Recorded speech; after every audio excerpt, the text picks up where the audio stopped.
Hey guys, tonight we begin with the curious lives of ancient Greeks, a civilization that gave us democracy, philosophy, and the Olympic Games, yet lived in ways that would shock modern sensibilities.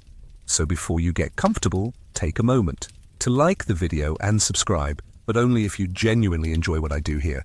And let me know in the comments where you're tuning in from and what time it is for you. It's always fascinating to see who's joining us from around the world. Now, dim the lights, maybe turn on a fan for that soft background hum, and let's ease into tonight's journey together. Let's start with the biggest misconception about ancient Greece. Most people picture marble statues, philosophical debates in peaceful gardens, and noble warriors defending freedom. In reality, ancient Greece was a collection of often warring city-states where life was brutal, short, and dominated by slavery. Think of it less like a Renaissance painting and more like a medieval fantasy novel. Beautiful architecture hiding harsh realities, where the average person lived in cramped, dark houses that doubled as workshops, and where intellectual pursuits were luxuries only the wealthy could afford. This wasn't some idealistic cradle of civilization, where enlightened citizens debated the meaning of life. It was a rough and tumble world where even the greatest philosophers owned slaves, where women had fewer rights than modern teenagers, and where democracy meant only free adult males could vote. The gleaming white temples we see in movies, they were originally painted in bright, garish colors that would make a modern carnival look subtle. The noble Greeks we admire, they thought working with your hands was beneath human dignity, and that non-Greeks were natural slaves. If you thought ancient Greece was some kind of enlightened utopia, think again. It was a society where the death penalty was common, where exposure of unwanted infants was routine, and where even the most celebrated philosophers could be executed for asking too many inconvenient questions. The Greece of antiquity, spanning roughly from 800 BCE to 146 BCE, was a world entirely different from our modern understanding. The Mediterranean wasn't a tourist destination. It was a dangerous frontier where pirates ruled the seas and city-states rose and fell like tech startups. Athens wasn't the philosophical paradise we imagine. It was more like ancient New York, a bustling, crowded, smelly metropolis where brilliant minds rubbed shoulders with cutthroat merchants, and where the gap between rich and poor was staggering. The Greek city-states controlled trade routes, colonies, and slaves with consequences that shaped the entire ancient world. If you thought ancient Athens was a peaceful democracy where citizens spent their days in thoughtful debate, think again. It was an aggressive imperial power that demanded tribute from subject cities, used slave labor for everything from mining to household work, and whose citizens spent as much time arguing about sports and gossip as they did about philosophy. The famous Parthenon wasn't built through democratic cooperation. It was constructed using funds essentially stolen from other Greek cities, built by skilled craftsmen who were likely slaves or foreigners, and served as both a religious temple and a not-so-subtle display of Athenian power. The Agora, that famous marketplace of ideas, was also a literal marketplace where the smell of fish, leather, and human sweat mixed with the sound of heated arguments about everything from the price of olive oil to the nature of justice. This was a world where gods were real and present, not abstract concepts, but active participants in daily life who needed to be fed, housed, and appeased, where your social status was determined not by what you achieved but by who your parents were, and whether you happened to be born free or slave, male or female, citizen or foreigner. Where the line between civilization and barbarism was razor thin, and where even the most cultured citizen might own dozens of human beings as casually as we own household appliances. Take Socrates, the man we remember as the father of Western philosophy, and the noble martyr who chose death over compromise. Here was a man who spent his days wandering around Athens, buttonholing anyone who would listen, asking seemingly simple questions that revealed the ignorance lurking behind confident opinions. But Socrates wasn't the kindly old professor of popular imagination. He was more like that annoying person at parties who insists on deconstructing everything you say. Picture this. You're a successful Athenian businessman, maybe a potter or a merchant, and you're walking through the agora after a profitable day. Suddenly this odd-looking man with a snub nose and bulging eyes approaches you. He's barefoot, wearing the same shabby cloak he's worn for months, and he starts asking you seemingly innocent questions about your work. What is craftsmanship, he might ask. How do you know when a pot is well made? 15 minutes later, you're questioning everything you thought you knew about your profession, your life, and possibly your sanity. But here's the twist. Socrates claimed to know nothing, yet he could demolish anyone's arguments. He insisted he was just a simple questioner, but his questions were so carefully crafted that they exposed the contradictions in conventional wisdom. The man who taught us to know thyself apparently didn't know himself well enough to realize that constantly making people feel foolish might not be the best way to make friends in a democracy. His method worked a little too well. By the time the Athenians decided to put him on trial for corrupting the youth and impiety, Socrates had spent decades making the city's most important citizens look like fools in public. The charges against him were serious. He was accused of not believing in the gods of the city, of introducing new divinities, and of corrupting young people with his teachings. But the real crime was probably simpler. He had made too many powerful people look stupid. During his trial, Socrates could have apologized, paid a fine, or gone into exile. Instead, he defended his mission of questioning everything and everyone, compared himself to a gadfly sent by the gods to sting the lazy horse of Athens into wakefulness, and even suggested that instead of punishment, he should be given free meals for life as a public benefactor. And if you think that's ironic, wait until you hear about his famous student Plato, who despised democracy and dreamed of a world ruled by philosopher kings, hardly the democratic ideal we associate with ancient Athens.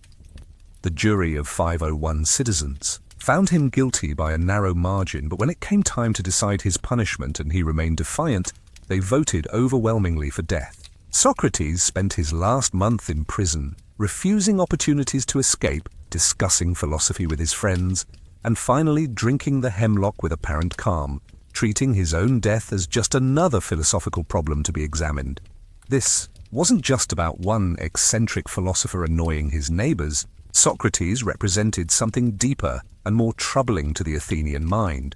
The idea that traditional wisdom might be worthless, that the gods might not exist, and that the values holding society together might be nothing more than useful illusions. In a world where religion, tradition, and social hierarchy were the only things preventing chaos, such ideas were genuinely dangerous. The stakes were enormous because Athens was already struggling with the aftermath of losing the Peloponnesian War to Sparta. The city had seen its empire crumble, its young men die in foreign wars, and its democracy nearly collapse under the pressure of military defeat. The plague that had killed Pericles and thousands of other Athenians was still a fresh memory. Into this fragile situation came Socrates, questioning everything from the nature of courage to the existence of the gods, apparently unconcerned that his philosophical inquiries might be undermining the very foundations of civic order. The trial of Socrates wasn't just about one man's fate, it was about whether a society could survive when its most basic assumptions were subjected to relentless questioning. Could democracy function when its citizens no longer shared common beliefs? Could a city-state maintain its identity when its wisest man insisted that all traditional wisdom was probably false? These questions would haunt not just Athens but all of Western civilization for the next 2 millennia. What made it even more complex was that Socrates himself was a loyal Athenian who had served as a soldier and fulfilled his civic duties. He wasn't a foreign agitator or a revolutionary. He was a homegrown product of Athenian democracy, which made his challenge to Athenian values even more unsettling. The Seleucid kings faced different challenges in their vast Asian empire, where dozens of different ethnic groups and cultural traditions had to be accommodated within a single political system. Seleucus, Cator, and his successors developed a federal approach to empire that allowed local communities to maintain their customs and institutions while accepting Seleucid political authority. This system worked well in regions with established urban traditions, but it proved vulnerable to rebellion in areas where nomadic or semi-nomadic peoples resisted sedentary government. Their contributions to Greek political development included the invention of new forms of international diplomacy based on dynastic marriages and cultural exchange rather than the temporary alliances that had characterized intercity relations. Hellenistic kingdoms regularly exchanged ambassadors, scholars, and artists, creating a cosmopolitan court culture that spread Greek ideas and practices across the known world, while also introducing new elements from Asian and African traditions. The Antigonid dynasty in Macedonia represented a different approach to Hellenistic monarchy. Unlike the Ptolemies and Seleucids, who ruled over predominantly non-Greek populations, the Antigonids governed the Greek heartland and had to deal with the persistent independence movements of traditional city-states. This required a more subtle approach that preserved the forms of Greek political life while ensuring Macedonian control over strategic decisions. These new institutions differed fundamentally from earlier Greek political organizations in their scale, complexity, and cultural diversity. Classical Greek politics had been conducted in face-to-face communities where citizens knew each other personally and could participate directly in decision-making. Hellenistic politics operated through bureaucratic hierarchies that governed millions of people across thousands of miles, requiring new forms of administration, communication, and control. The specific stories about these new elements revealed both their innovations and their limitations. The Ptolemaic system of dual monarchy, where the same ruler presented different faces to different populations, worked brilliantly for maintaining control, but gradually led to cultural fragmentation. As Greek and Egyptian elements of the kingdom developed separately, the Seleucid federal approach allowed for remarkable cultural diversity but made it difficult to respond quickly to external threats or internal rebellions. But some fundamental problems persisted throughout the Hellenistic period, proving more intractable than the political and military challenges that the new kingdoms had successfully addressed. The relationship between Greek rulers and non-Greek subjects remained problematic throughout the period, creating tensions that weakened Hellenistic states and made them vulnerable to external conquest. Despite their sophisticated approaches to multicultural governance, Hellenistic kingdoms never fully resolved the contradiction between Greek cultural superiority and the practical need to accommodate local traditions and interests. The continuing challenge of legitimacy plagued all Hellenistic monarchies. Unlike traditional Greek city-states where political authority derived from citizen participation and constitutional procedures, or Persian empires, where divine kingship was an established tradition, Hellenistic kingdoms represented an uncomfortable hybrid that satisfied neither Greek nor non-Greek concepts of legitimate government. Greek subjects missed the political participation that had defined classical citizenship, while non-Greek subjects often viewed Hellenistic rulers as foreign occupiers rather than legitimate monarchs. What didn't get resolved was the economics, sustainability of the Hellenistic system. The wealth that supported Hellenistic kingdoms came primarily from taxation of agricultural populations who received few benefits from Greek rule. This created a structural imbalance that became more severe over time as military expenses increased and tax bases shrank due to warfare and rebellion. The magnificent cities and cultural achievements of the Hellenistic period were built on economic foundations that proved incapable of supporting them indefinitely. New versions of old problems emerged as Hellenistic kingdoms matured. The Greek tendency toward political fragmentation, which had prevented unity during the classical period, reappeared within individual kingdoms as local administrators developed independent power bases and court factions competed for royal favor. The competitive individualism that had driven classical Greek achievement became destructive when transplanted to multicultural empires, where cooperation between different ethnic groups was essential for political stability. Cyclical patterns appeared in Hellenistic politics that echoed classical Greek experiences. Kingdoms would experience periods of expansion and prosperity under strong rulers, followed by civil wars and territorial losses under weak successors. The same inability to maintain consistent policies across generations that had plagued classical city-states also affected Hellenistic monarchies, despite their more centralized governmental structures. Why certain issues proved intractable reflected deeper contradictions in Hellenistic civilization.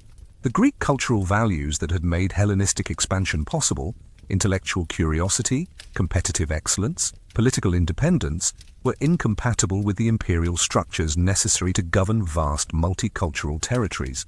Greeks could conquer and rule non-Greek populations, but they couldn't create stable institutions that satisfied both Greek desires for cultural autonomy and imperial needs for centralized control. The military problems were particularly persistent. Hellenistic armies were expensive professional forces that required constant campaigns to maintain their loyalty and effectiveness. But successful military campaigns created new territories that required more soldiers to defend, leading to a cycle of expansion and overextension that eventually exhausted even the wealthiest kingdoms. The Seleucid Empire, despite its vast resources, was constantly fighting on multiple fronts and never achieved the stability necessary for long-term cultural and economic development. Religious and cultural tensions also proved impossible to resolve. Definitively, Greek gods and customs could be imposed on conquered populations, but they couldn't be made meaningful to people with different cultural backgrounds and historical experiences. The result was a superficial cultural unity that masked deep divisions and resentments that erupted into rebellion whenever central authority weakened. The demographic reality of Greek rule over non-Greek majorities created ongoing security challenges that no amount of military force could permanently solve. Greeks were always outnumbered by their subjects, making their political control dependent on their ability to co-opt local elites and maintain technological and organizational advantages that could be eroded by cultural diffusion and military innovation. Compared to the classical period of independent city-states, the Hellenistic world represented both an expansion and a dilution of Greek civilization.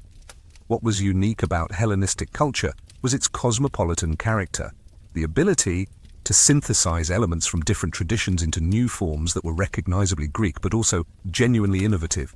The art, architecture, philosophy, and literature of the Hellenistic period combined classical Greek techniques with influences from Egypt, Persia, India, and other cultures, creating works that were often more sophisticated and emotionally powerful than their classical predecessors. What was universal about the Hellenistic experience was the challenge of maintaining cultural identity while adapting to new political and social circumstances. This challenge wasn't unique to Greeks. All successful civilizations have had to balance preservation of core values with adaptation to changing conditions. But the Greek response to this challenge was distinctive in its intellectual sophistication and cultural creativity. The lessons that could be learned from Hellenistic political experiments were significant for later civilizations. The Ptolemaic system of dual monarchy, the Seleucid approach to federal empire, and the Antigonid balance between central authority and local autonomy provided models that influenced Roman imperial administration and later European political development. The success and failure of these systems demonstrated both the possibilities and limitations of multicultural governance in the ancient world. Patterns that repeated elsewhere included the tendency for military conquest to create political problems that were more difficult to solve than the original military challenges. The Romans would face similar difficulties in governing their empire, as would later European colonial powers. The Hellenistic experience suggested that successful imperial governance required not just military superiority, but genuine cultural synthesis that created new forms of identity and loyalty. The comparison with other time periods revealed the historical significance of the Hellenistic experiment. Earlier empires like those of Assyria and Persia had been based primarily on military force and administrative efficiency, with little attempt to create genuine cultural unity between rulers and subjects. Later empires like Rome would build on Hellenistic innovations while avoiding some of their weaknesses through more systematic approaches to law, citizenship, and cultural assimilation. The comparison with other places showed that the Greek approach to imperial governance was neither inevitable nor necessarily superior to alternatives. Chinese imperial traditions, for example, developed different solutions to the problem of governing diverse populations, emphasizing bureaucratic meritocracy and cultural conformity rather than the ethnic hierarchies and cultural pluralism that characterized Hellenistic kingdoms. What made the Hellenistic experiment particularly significant was its influence on subsequent cultural development. The Greek language became the lingua franca of the Eastern Mediterranean. Greek educational methods spread throughout the ancient world, and Greek philosophical and scientific ideas provided the foundation for later intellectual development. The cosmopolitan culture that emerged from Hellenistic kingdoms would eventually influence Roman civilization, early Christianity, and Islamic culture, making the Hellenistic period one of the most culturally productive in human history, despite its political instability and ultimate collapse. By the 2nd century BCE, signs pointed to fundamental changes that would end Greek political independence forever. The Hellenistic kingdoms that had emerged from Alexander's empire were showing clear symptoms of decline, internal rebellions, economic exhaustion, and military weakness that invited intervention from new powers. Meanwhile, in the Western Mediterranean, Rome had emerged as the dominant force, having defeated Carthage and established control over Italy, Sicily, and Spain. Roman legions were proving superior to Hellenistic armies. Roman diplomacy was more consistent than the constantly shifting alliances of Greek kingdoms, and Roman resources seemed inexhaustible compared to the strained finances of Greek states. Warning: signs were everywhere for those who chose to see them. The Seleucid Empire had lost most of its eastern territories to Parthian expansion and faced constant rebellions in its remaining provinces. The Ptolemaic kingdom was torn by dynastic civil wars that pitted brother against sister and uncle against nephew in increasingly vicious struggles for the throne. The Antigonid kingdom of Macedonia was exhausted by constant warfare with Roman allies and threatened by barbarian invasions from the north. What key Greek players could see versus what they missed revealed the limitations of Hellenistic political thinking. Some perceptive observers, like the historian Polybius, understood that Rome represented a fundamentally different type of political organization, a republic that could mobilize the resources of Italy more effectively than any monarchy could mobilize the resources of its subjects. But most Greek leaders were blinded by cultural prejudice that prevented them from recognizing Roman capabilities. They saw Romans as barbarians who had been lucky in war but lacked the cultural sophistication and political wisdom to build lasting institutions. This cultural blindness led to catastrophic strategic miscalculations. Greek kings and city-states consistently underestimated Roman military capabilities, diplomatic skill, and political determination. They assumed that Roman expansion would follow the same patterns as earlier barbarian invasions. Initial success, followed by gradual assimilation into more sophisticated Greek culture. They couldn't imagine that Romans might be capable of conquering Greek territory while simultaneously adapting and improving Greek intellectual and artistic achievements. Resistance to inevitable change took various forms, all of them ultimately futile. Some Greek leaders tried to play different Roman factions against each other, hoping to maintain independence by exploiting Roman civil conflicts. Others attempted to recreate the military glories of Alexander's era through desperate military campaigns that only hastened their destruction. Still others tried to preserve autonomy through complete submission to Roman authority, hoping that cultural accommodation would preserve at least the appearance of self-government. The most tragic aspect of this resistance was its basis in outdated assumptions about the nature of power and culture. Greeks had grown accustomed to thinking of themselves as culturally superior to all other peoples, and they assumed that this superiority would eventually assert itself regardless of temporary military setbacks. They couldn't understand that Roman conquest represented not just political subordination, but cultural transformation, the replacement of Greek political institutions with Roman ones, and the gradual absorption of Greek culture into a larger, imperial system where Greeks would be subjects rather than rulers. The final phase of Greek independence played out over several decades of increasingly desperate resistance to Roman expansion. The end came not through a single dramatic battle, but through a series of conflicts that demonstrated the hopelessness of Greek resistance to Roman military and political superiority. Each defeat made the next one more inevitable, as Roman victories provided them with Greek resources, territory, and manpower that could be used against remaining independent Greek states.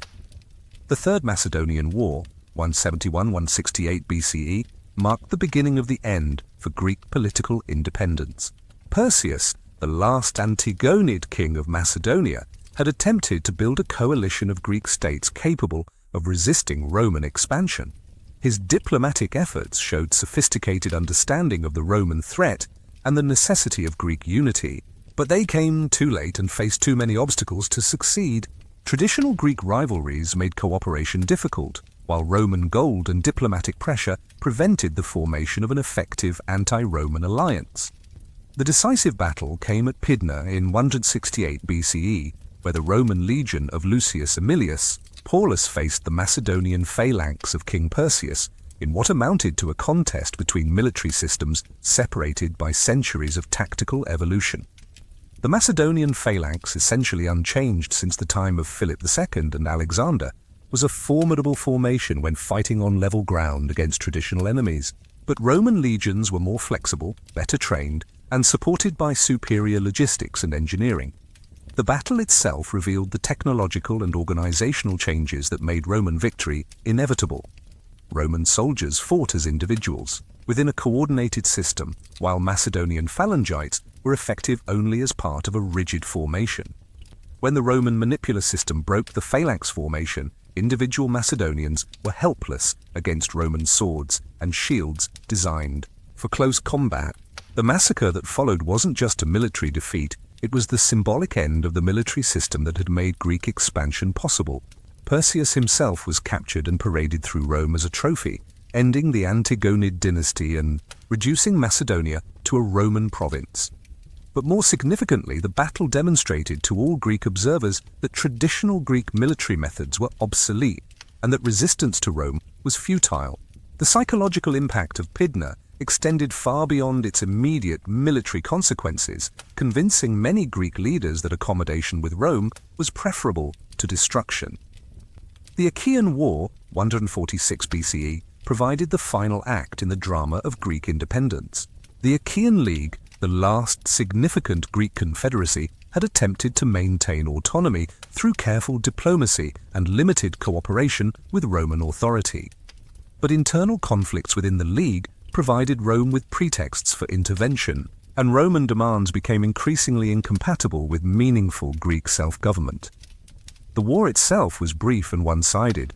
Roman legions under Lucius Mummius systematically defeated Achaean forces and captured their cities. The climax came with the siege and destruction of Corinth, one of Greece's most ancient and wealthy cities. Mummius ordered the complete destruction of the city, buildings demolished, walls torn down, population enslaved or killed, and artistic treasures shipped to Rome as plunder. The destruction of Corinth wasn't just a military operation.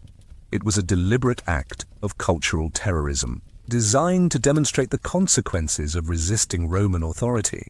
The city that had been one of Greece's most important commercial and artistic centers was literally erased from the map, its territory turned into public land, and its population dispersed throughout the Mediterranean as slaves. Roman final players included not just military commanders but also administrators and diplomats who understood that conquering Greece required more than military victory. They needed to create new institutions that would prevent future rebellions, while preserving enough of Greek culture to benefit from Greek intellectual and artistic achievements. This required a sophisticated understanding of Greek psychology and political traditions that previous conquerors had lacked. The last attempts to preserve Greek independence came from unexpected sources, not from kings or governments, but from philosophers and intellectuals who tried to maintain Greek cultural autonomy even under Roman political control.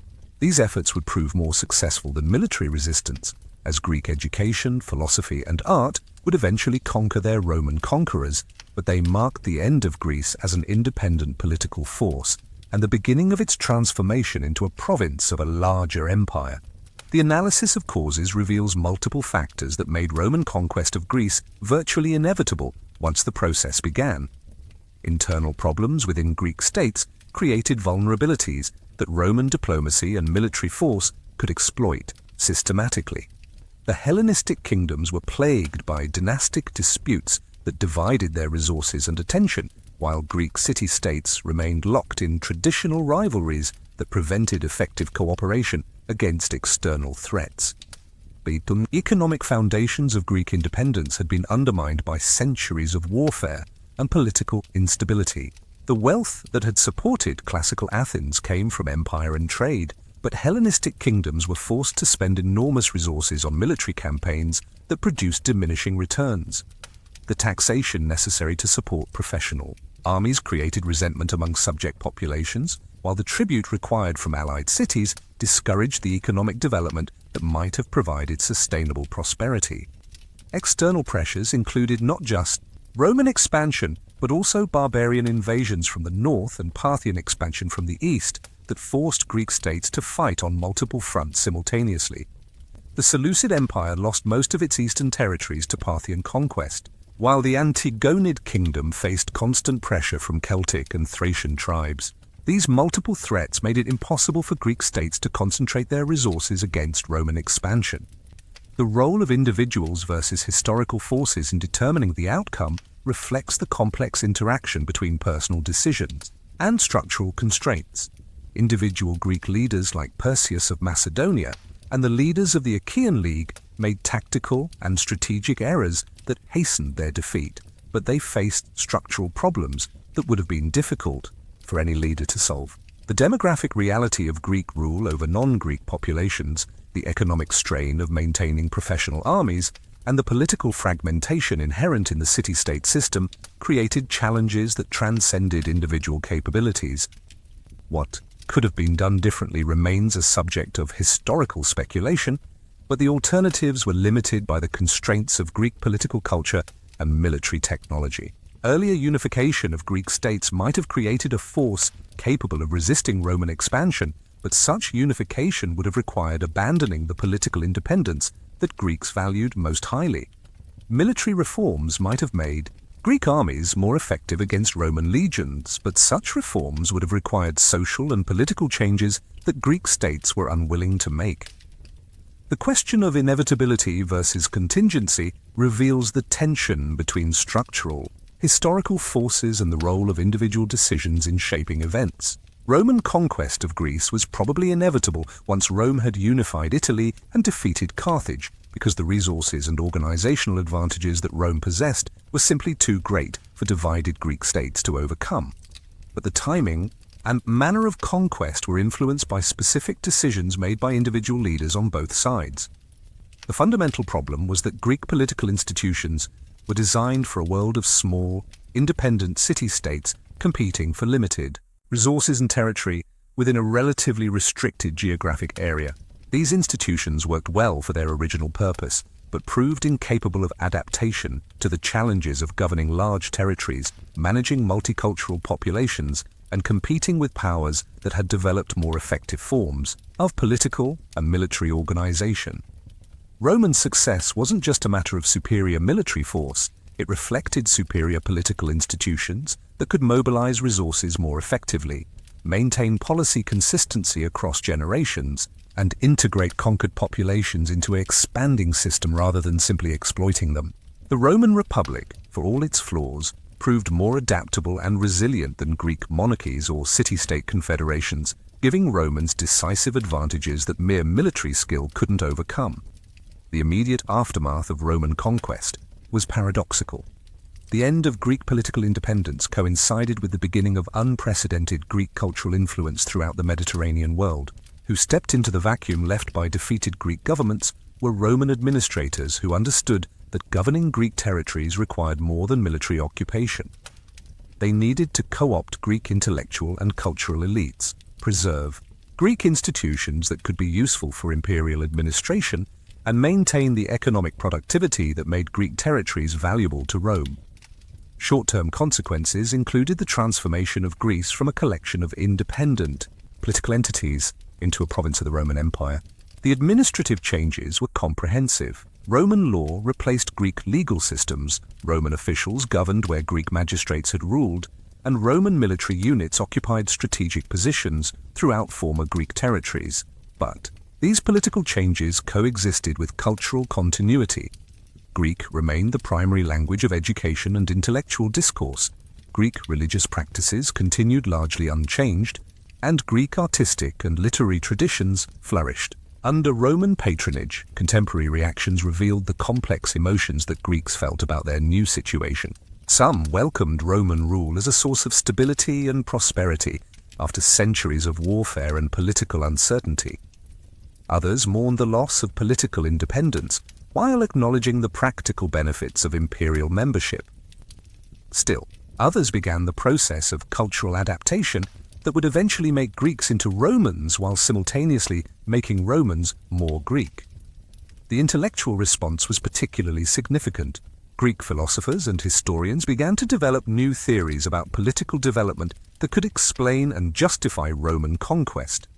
Polybius, the most important Greek historian of the period, argued that Roman success demonstrated the superiority of mixed government over pure forms like monarchy or democracy.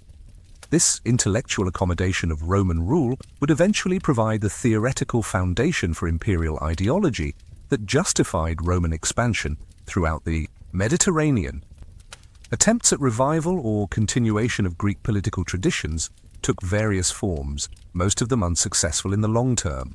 Some Greek cities attempted to maintain the appearance of self-government through careful collaboration with Roman authorities, preserving traditional institutions like assemblies and magistrates, while ensuring that they never challenged Roman interests. These efforts succeeded in preserving some elements of Greek political culture, but at the cost of reducing them to ceremonial functions without real power. The economic consequences were mixed, but generally positive for most Greeks. Roman conquest ended the constant warfare that had devastated Greek territories for centuries, allowing trade and agriculture to recover. Roman investment in infrastructure, roads, harbors, aqueducts, improved living conditions in many Greek cities. But Roman taxation was heavy, and the profits of economic recovery flowed primarily to Roman officials and their Greek collaborators rather than to ordinary citizens. The cultural legacy was the most important long-term consequence. Greek teachers, philosophers, artists, and intellectuals found new opportunities and audiences throughout the Roman Empire. Greek became the language of educated discourse from Britain to Mesopotamia, and Greek educational methods shaped the intellectual development of Roman elites. This cultural influence would prove more durable than political independence, ensuring that Greek civilization continued to shape Western development long after Greece itself had ceased to exist as an independent political entity. The legacy of ancient Greek civilization shaped the development of Western culture in ways that remain visible and influential today, nearly 2.5 millennia after the classical period ended. Specific influences can be traced through virtually every aspect of modern intellectual, political, and cultural life. The Greek invention of democracy provided the conceptual foundation for modern representative government, even though Greek democratic practices differed dramatically from contemporary versions. The Greek development of rational inquiry and systematic philosophy created intellectual methods that still underlie scientific research and academic scholarship. How later generations viewed Greek civilization reveals the selective nature of cultural transmission and the ways in which each era emphasized different aspects of Greek achievement according to its own values and needs. The Romans admired Greek intellectual sophistication while viewing Greek political institutions as inferior to Roman republican government. Medieval Christians preserved Greek philosophical texts while rejecting Greek religious practices. Renaissance humanists celebrated Greek artistic achievement while ignoring the slavery and warfare that made such achievement possible. The myths versus realities that developed around Greek civilization often tell us more about later societies than about the Greeks themselves.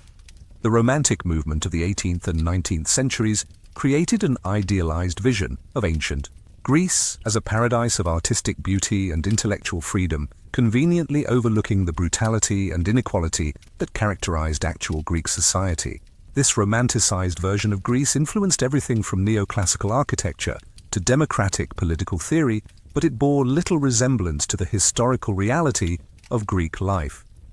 Why Greek civilization remained important to some periods while being forgotten by others reflected changing intellectual and political priorities.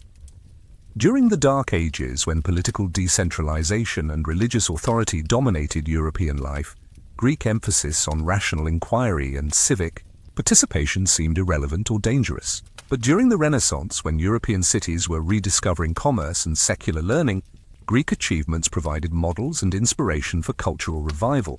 The preservation of Greek texts and ideas was itself a remarkable historical achievement that required the efforts of multiple civilizations over many centuries. Islamic scholars translated and preserved Greek philosophical and scientific works during the European Dark Ages, while Byzantine scribes maintained Greek literary and historical texts. Without this preservation effort, most of our knowledge of Greek civilization would have been lost, and Western intellectual development would have taken entirely different directions. The influence of Greek political ideas on later democratic movements was particularly significant but also problematic. Modern democratic theorists often cited Greek precedents for popular government, while ignoring the exclusions and limitations that characterized Greek democracy. The result was a selective appropriation of Greek political concepts that supported modern democratic ideology, while obscuring the historical reality of Greek political practice. Greek artistic and architectural influences spread throughout the Roman Empire and were later revived during the Renaissance, creating visual traditions that still shape contemporary aesthetic preferences.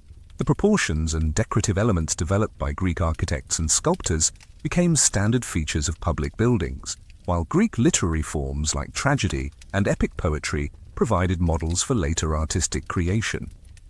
The Greek emphasis on education and intellectual competition created institutional forms that influenced the development of European universities and academic culture.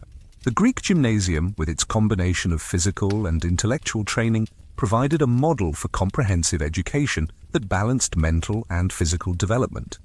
The Greek tradition of public debate and rhetorical competition influenced the development of legal and political institutions throughout the Western world. Perhaps most importantly, Greek civilization established the principle that human reason could be used to understand natural phenomena and improve social conditions. This fundamental assumption underlies all modern science and social reform movements, making Greek rationalism one of the most persistent and influential aspects of their legacy. The Greek belief that ordinary people could participate in governing themselves, despite all the limitations of Greek democratic practice, provided inspiration for later movements toward popular government and individual rights. Today, we can see echoes of ancient Greek dilemmas in contemporary political and social conflicts that reveal how little has changed about fundamental human nature and social organization. The tension between democratic ideals and practical governance that plagued ancient Athens appears regularly in modern democracies, where populist appeals often conflict with the need for consistent, informed policymaking. The Brexit referendum in Britain, for example, demonstrated how direct democracy can produce results that contradict expert opinion and long-term national interests, much like the Athenian Assembly's decision to launch the disastrous Sicilian expedition. Specific parallel between Greek and modern experiences are particularly striking in the realm of international relations. The Peloponnesian War between Athens and Sparta resembles the Cold War rivalry between the United States and Soviet Union, two superpowers with incompatible ideologies locked in a struggle that eventually exhausted both sides. Like Athens and Sparta, the US and USSR were forced to intervene in conflicts around the world to maintain their spheres of influence, often supporting unsavory allies and compromising their stated values in pursuit of strategic advantage. The Greek experience, with empire and its discontents, parallels modern debates about American global leadership and the costs of maintaining international hegemony. Just as Athens discovered that empire required increasingly oppressive measures to maintain control over subject allies, the United States has found that global leadership involves supporting authoritarian regimes and intervening in foreign conflicts that drain resources and create new enemies. The Athenian practice of demanding tribute from allied cities to fund imperial projects mirrors contemporary debates about burden sharing in NATO and other international organizations. What hasn't changed about human nature is revealed starkly in the persistence of the same political and social problems that plagued ancient Greece. The tendency for democratic systems to be manipulated by demagogues who appeal to popular prejudices rather than rational argument appears in every era and every country that has attempted popular government. The corruption of political institutions during times of crisis, the scapegoating of minorities during periods of economic stress, and the appeal of strongman leadership during times of uncertainty are patterns that repeat across cultures and centuries. Similar patterns in different contexts include the way that prosperity and cultural achievement can coexist with moral blindness and social oppression. Ancient Athens produced the Parthenon and Plato's dialogues while maintaining a system based on slavery and the subordination of women. Modern democracies have achieved unprecedented levels of prosperity and individual freedom while tolerating extreme inequality and environmental destruction that may prove equally destructive in the long term. The Greek experience with cultural identity and political loyalty resonates strongly in our contemporary world of globalization and multiculturalism. The Greeks struggled to maintain cultural distinctiveness while participating in a broader Mediterranean civilization, much as modern societies struggle to preserve national traditions while participating in global economic and cultural systems. The Greek difficulty in cooperating with other Greek city-states, despite shared language and culture parallels, the challenges facing contemporary international organizations like the European Union. Lessons for contemporary issues emerge from examining how Greeks dealt with problems that we still face today. The Greek discovery that democracy requires not just political institutions but also civic culture and shared values provides insights into the challenges facing new democracies around the world. The Greek experience with immigration and cultural diversity, particularly in cosmopolitan cities like Alexandria and Antioch, offers lessons for modern multicultural societies struggling to balance unity and diversity.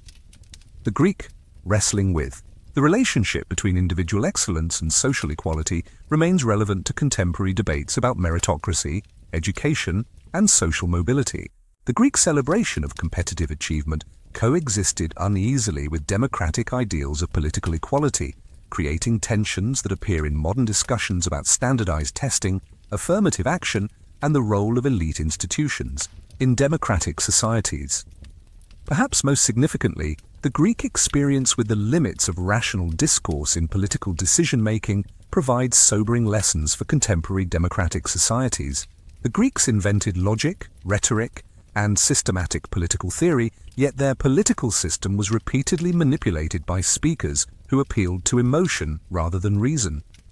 This suggests that the problems facing modern democracy, the influence of propaganda, the polarization of political discourse, and the difficulty of making rational collective decisions, may be inherent features of popular government rather than problems that can be solved through better education or institutional reform. The key takeaways from the Greek experience center on the fundamental tensions between individual freedom and collective responsibility, between cultural achievement and social justice, and between idealistic values and practical politics.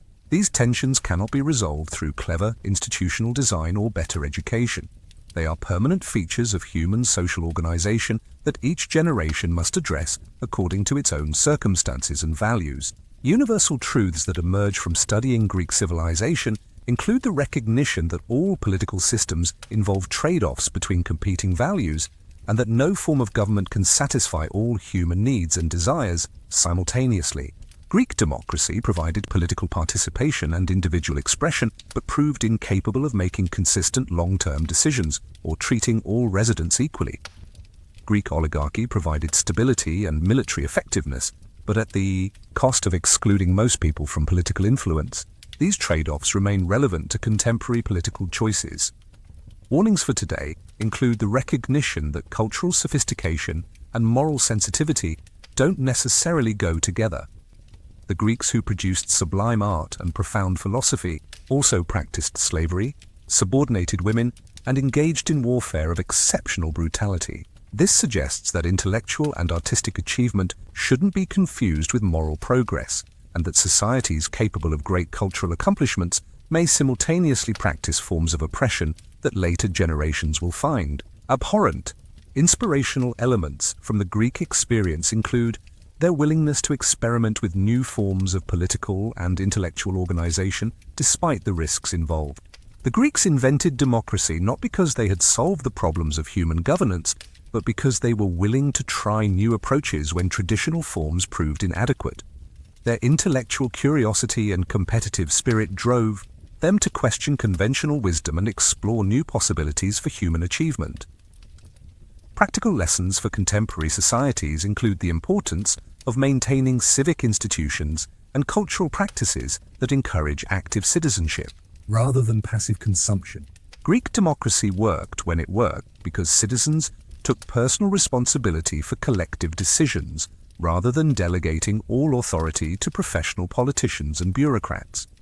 The decline of Greek political institutions paralleled the decline of civic engagement and the rise of professional armies and administrative systems that excluded ordinary citizens from meaningful participation. Why this history matters now becomes clear when we consider the challenges facing contemporary democratic societies. The Greek experience suggests that democracy is not a stable equilibrium that can be achieved and then maintained without constant effort. Instead, it requires ongoing commitment from citizens who are willing to participate in political life despite its frustrations and compromises.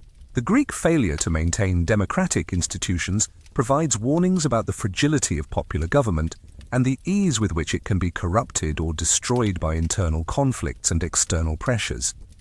The Greek legacy also reminds us that cultural achievement requires not just individual talent, but also social conditions that encourage creativity and intellectual risk-taking. The greatest periods of Greek cultural productivity coincided with times of political freedom and economic prosperity, suggesting that societies that want to encourage cultural achievement must be willing to tolerate the political and social diversity that makes such achievement possible. Even now, Greek civilization influences multiple areas of contemporary life in ways that most people don't recognize or acknowledge. Academic study of the ancient world continues to provide insights into human nature and social organization that inform contemporary research in psychology, political science, sociology, and economics. The Greek invention of systematic inquiry and rational argument remains the foundation of university education and scientific research, while Greek literary forms continue to influence contemporary fiction, drama, and poetry. Popular culture draws constantly on Greek mythology and historical examples, from Hollywood movies about ancient warriors to video games set in mythological worlds. These popular representations often distort historical reality, but they demonstrate the continuing appeal of Greek stories and characters to contemporary audiences. The archetypes developed in Greek literature, the tragic hero, the wise mentor, the loyal friend, continue to shape narrative conventions across all forms of media. Political discourse regularly invokes Greek precedents and concepts, though often inaccurately. Politicians and commentators routinely refer to democracy and citizenship, without understanding how these concepts functioned in their original Greek context. The result is a superficial appropriation of Greek political vocabulary that obscures rather than illuminates contemporary political problems. Social movements often claim Greek inspiration for their goals and methods. Civil rights activists invoke Greek ideals of equality and justice, while educational reformers cite Greek examples of comprehensive learning and intellectual competition. These appropriations are selective and sometimes anachronistic, but they demonstrate the continuing relevance of Greek values to contemporary social and political struggles. Why people still care about ancient Greece after more than 2 millennia reflects both the genuine achievements of Greek civilization and the human need for historical models and precedents. Greek culture provides examples of human excellence in multiple fields: politics, philosophy, art, literature, science, that continue to inspire people seeking to understand human potential and improve social conditions. The persistence of Greek influence also reflects the success of educational institutions in transmitting classical culture across generations. Despite periodic attempts to replace classical education with more practical or contemporary curricula, the study of ancient Greece remains a standard component of liberal education throughout the Western world. This educational continuity ensures that Greek ideas and examples remain available to each new generation, providing both inspiration and warnings about the possibilities and limitations of human achievement. Looking back across the 1,000 years of ancient Greek civilization, from the emergence of the polis system around 800 BCE to the Roman conquest in 146 BCE, we've seen a remarkable story of human achievement and failure that continues to resonate with contemporary experience. The major themes that emerge from our exploration reveal the fundamental tensions that characterize all complex civilizations. The struggle between individual excellence and social cooperation, the conflict between idealistic values and practical necessities, and the challenge of maintaining cultural identity while adapting to changing circumstances. Key patterns that repeated throughout Greek history include the tendency for political success to create new problems that ultimately undermined the conditions that made success possible. Athenian democracy flourished during the city's rise to power, but was corrupted by the imperial wealth and military commitments that democratic institutions had made possible. The Hellenistic kingdoms achieved unprecedented cultural synthesis and territorial expansion, but proved incapable of maintaining the political stability necessary for long-term survival.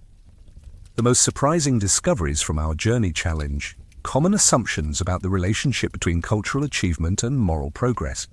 The Greeks who produced the Parthenon and Plato's Republic also practiced slavery on a massive scale and treated women as property. The civilization that invented democracy and rational inquiry was simultaneously superstitious and brutally militaristic. These contradictions weren't accidental flaws in an otherwise admirable culture.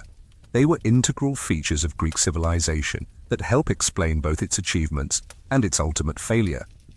Most important takeaways include the recognition that political institutions are only as strong as the civic culture that supports them, and that even the most sophisticated governmental systems can be corrupted by internal conflicts and external pressures. Greek democracy failed not because of foreign conquest, but because Greeks themselves lost faith in democratic values and procedures. The lesson for contemporary democratic societies is that political freedom requires constant vigilance and active participation from citizens who understand both the benefits and the responsibilities of self-government. How understanding has evolved over the centuries reflects changing perspectives on the relationship between politics, culture, and human nature. The Romans admired Greek intellectual achievements while considering Greek political institutions inferior to Roman republicanism. Medieval Christians preserved Greek philosophy while rejecting Greek religious practices.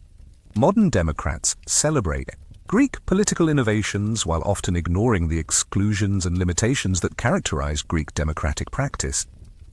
The journey through Greek history also reveals the importance of understanding civilizations in their own terms rather than judging them by contemporary standards. The Greeks weren't failed modern people, they were successful ancient people who created institutions and cultural forms that addressed the challenges of their own time and place. Their successes and failures provide insights into human nature and social organization that remain relevant because the fundamental problems of living together in complex societies haven't changed, even though the specific forms these problems take continue to evolve. Perhaps most significantly, the Greek experience demonstrates that cultural achievement and political stability are not the same thing, and that a civilization can produce lasting contributions to human knowledge and artistic expression even while failing to solve the practical problems of governance and social organization. Perhaps most revealing, the study of ancient Greek civilization exposes universal aspects of human nature that transcend time and culture. What stays constant across the millennia is the human tendency toward both cooperation and competition, the desire for both individual recognition and group belonging, and the capacity for both rational analysis and irrational behavior. The Greeks, who debated philosophy in the agora, were the same people who consulted oracles before making important decisions, and who attributed natural disasters to divine anger. What changes over time are the specific forms that these universal tendencies take in the institutional structures that channel human behavior toward constructive or destructive ends. Greek competitive spirit drove remarkable achievements in art, philosophy, and athletics, but it also made cooperation between city-states nearly impossible, and contributed to the constant warfare that eventually exhausted Greek civilization. The same human nature that produced Socratic dialogue also produced the demagoguery that led to disastrous military campaigns and the execution of successful generals. How people adapt to changing circumstances reveals both human flexibility and human limitations. The Greeks proved remarkably capable of cultural innovation and adaptation.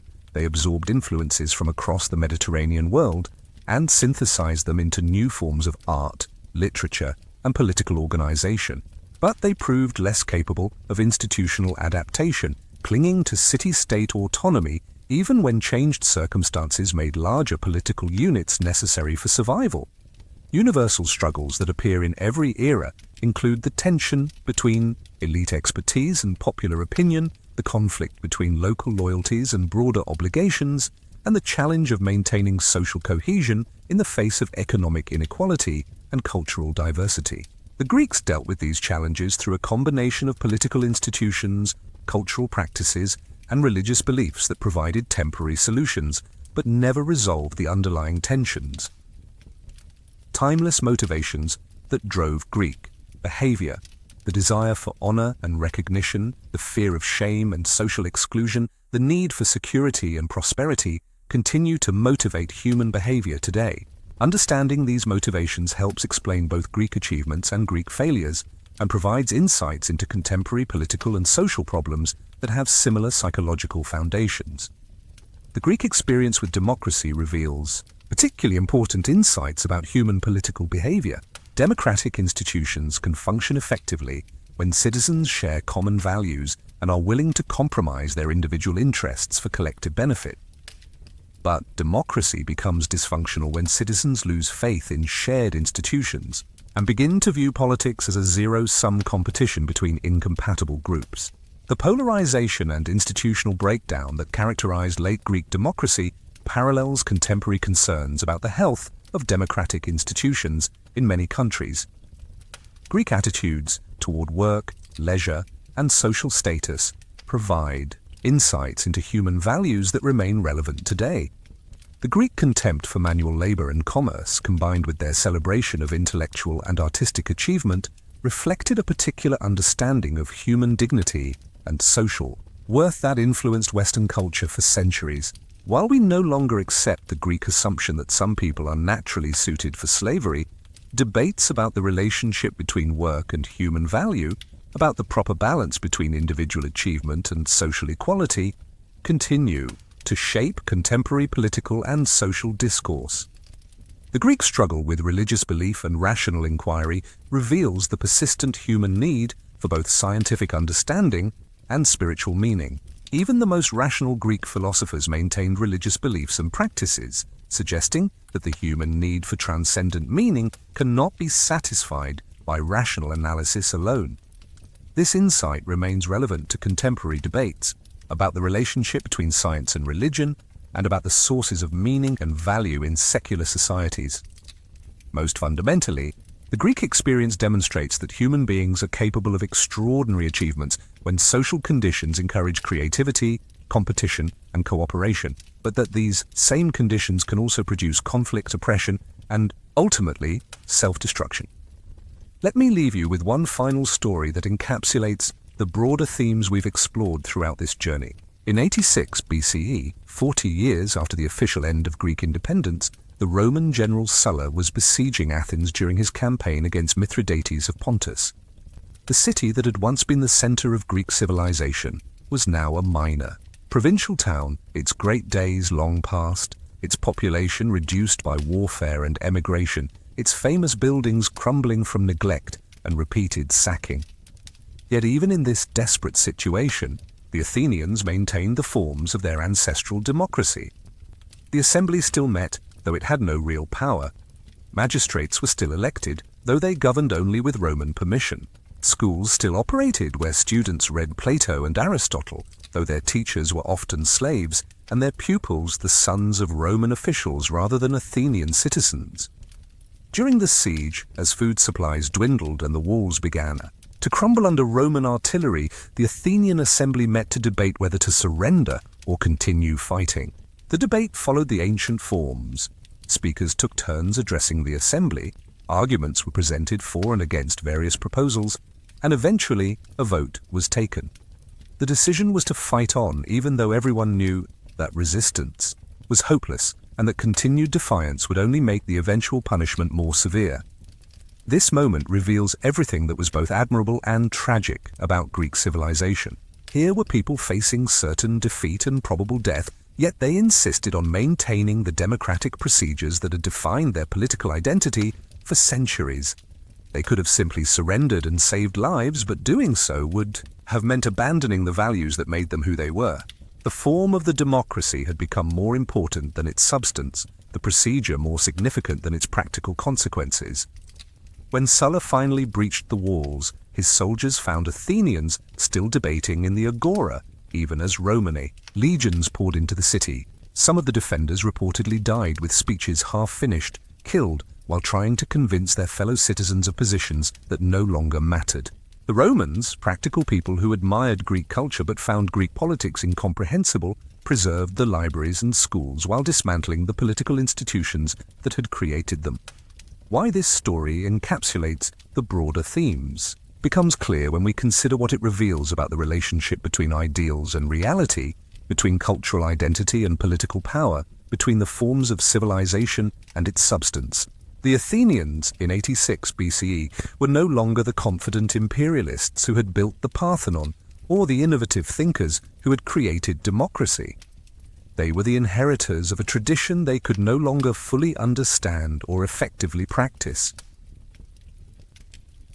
Yet, their stubborn adherence to democratic forms in the face of overwhelming force demonstrates something essential about human nature and cultural continuity. Even when political institutions become ineffective, even when traditional practices no longer serve their original purposes, people continue to find meaning and identity in the forms and rituals that connect them to their past. The Athenians who died debating in the agora weren't being irrational. They were being human, choosing to preserve their dignity and identity even when doing so served no practical purpose. This final image of Greeks maintaining the forms of democracy even as their world collapsed around them connects to everything we've discussed because it shows how cultural values can outlast the political and social conditions that created them, how human beings will sacrifice practical advantage for symbolic meaning, and how civilizations die not with a bang, but with the gradual erosion of the civic culture that once gave their institutions life and purpose. In the end, the story of ancient Greece reminds us that civilization is always fragile, always temporary, and always dependent on the choices made by ordinary people in extraordinary circumstances. The Greeks didn't set out to create a civilization that would influence the world for thousands of years. They were simply trying to solve the practical problems of living together in communities, defending themselves against enemies, and creating meaning in their individual lives. But Socrates was just the beginning. His execution in 399 BCE marked not the end of philosophical inquiry, but the beginning of an even more radical experiment. His students would go on to create new ways of thinking about politics, ethics, and human nature that would challenge everything the ancient world thought it knew about how to live. Plato would establish his academy, essentially inventing the university as we know it. Aristotle would tutor Alexander the Great, and systematize human knowledge in ways that still influence us today. Meanwhile, ordinary Athenians continued their daily lives, seemingly unaware that their city had just killed the man who would become the most famous philosopher in history. They went to the theatre to watch the latest tragedy by Sophocles, participated in religious festivals, conducted business in the agora, and worried about the same things people have always worried about: money, family, health, and status. Yet beneath the surface of normal life, something had changed. The questions Socrates had raised didn't disappear with his death. They had been planted like seeds in the minds of anyone who had heard him speak. And as Athens tried to rebuild after the trauma of war and plague, these seeds would grow into new ways of understanding what it meant to be human, what it meant to live in a society, and what it meant to search for truth in a world full of beautiful lies. If the philosophical Athens was radical, the everyday Athens was downright alien to modern sensibilities. Unlike our assumption that ancient Greeks lived in some kind of enlightened society, the reality was that most Athenians lived lives that were nasty, brutish, and short, though admittedly with better architecture than most. The famous Greek ideal of moderation and balance existed mainly in philosophy books. Real life was characterized by extremes of wealth and poverty, freedom and slavery, public honor and private squalor. The social structure of Athens was like a pyramid made of different kinds of people who might as well have been different species. At the top were the citizens, free adult males born in Athens to Athenian parents. Below them were the metics, foreigners who lived in Athens but could never become citizens no matter how long they stayed or how much they contributed. At the bottom were the slaves who made up perhaps 1/3 of the population and whose labor made everything else possible. This hierarchy wasn't just legal, it was considered natural and divinely ordained. Aristotle himself argued that some people were natural slaves born to serve their betters. Even the most democratic Athenians would have found our modern ideas about human equality incomprehensible and probably dangerous. To them, suggesting that a slave might be equal to a citizen would be like suggesting that a horse might be equal to a human. Not morally wrong, just factually absurd. Take the story of a typical day for Xenophon, a wealthy Athenian citizen. He wakes up in his house in the fashionable part of town, not to an alarm clock, but to the sound of his slaves preparing breakfast and the noise of the city coming to life outside his windows. His house is comfortable by ancient standards with separate rooms for men and women, but it's dark, cramped, and smells of cooking oil, incense, and the less pleasant odors of a world without modern plumbing. After a breakfast of bread, olives, and watered wine, yes, they drank wine for breakfast because the water was often unsafe, Xenophon heads to the agora. But he's not going shopping in the modern sense. Instead, he's going to conduct business, meet friends, and participate in the political life of the city. The agora is an assault on the senses, merchants hawking everything from pottery to perfume, the smell of fresh bread mixing with that of leather and metalworking, the sound of hammers, saws, and endless arguments about prices, politics, and philosophy. One metic merchant allegedly tried to sell Xenophon a beautiful vase, claiming it was made by a famous potter. Xenophon, educated in rhetoric and skeptical by nature, questioned the merchant closely about the vase's provenance, its maker, and its quality. The merchant, frustrated by this line of inquiry, eventually admitted that the vase was a copy made by his own workshop. Another example involved a slave dealer who claimed his merchandise was from Scythia, supposedly the source of the best slaves, when in fact they were war captives from a recent skirmish with a neighboring city-state. The afternoon might find Xenophon at the gymnasium, not pumping iron, but engaging in intellectual discussions while exercising naked alongside other citizens. This wasn't considered strange. Nudity in athletic context was normal for men, and the gymnasium was as much about mental training as physical. The conversations ranged from military tactics to philosophy to gossip about who was sleeping with whom. These weren't just social clubs, they were where political alliances were formed, business deals were struck, and the real governance of the city took place. Evening would bring a symposium, a drinking party that was part entertainment, part philosophical discussion, and part networking event. The wine flowed freely, mixed with water because drinking unmixed wine was considered barbaric, and the conversation ranged from politics to poetry to the nature of love. These gatherings could last all night, with participants reclining on couches crowned with flowers, debating everything from the best form of government to the proper way to conduct an affair. But Xenophon's wife, Proclea, lived a completely different life. She spent her day in the women's quarters of the house, supervising the household slaves, managing the family's resources, and rarely venturing outside except for religious festivals or visits to female relatives. She was educated enough to manage complex household accounts and oversee the production of textiles but she was forbidden from participating in the political and intellectual life that occupied her husband's time. But it wasn't that simple. The same society that produced Socrates, Plato, and Aristotle also relied completely on slave labor. The democracy that invented the concept of political equality was built on the systematic exclusion of women, foreigners, and slaves from political life. The city that celebrated reason and rational inquiry also regularly consulted oracles, performed animal sacrifices, and made important decisions based on the interpretation of bird flights and sheep entrails. Even more contradictory was the relationship between public and private life. The Greeks who gave us the concept of individual rights lived in a society where the community's needs always trumped personal desires. Citizens were expected to serve in the military, participate in politics, and contribute to religious festivals. Not because they wanted to, but because the city demanded it. The word idiot comes from the Greek idiots, meaning someone who minded his own business instead of participating in public life. The economic system was equally contradictory. Athens was the wealthiest city in Greece, built on trade, tribute, from subject cities and the labor of slaves, yet the Athenians despised commerce and manual labor as beneath the dignity of free men.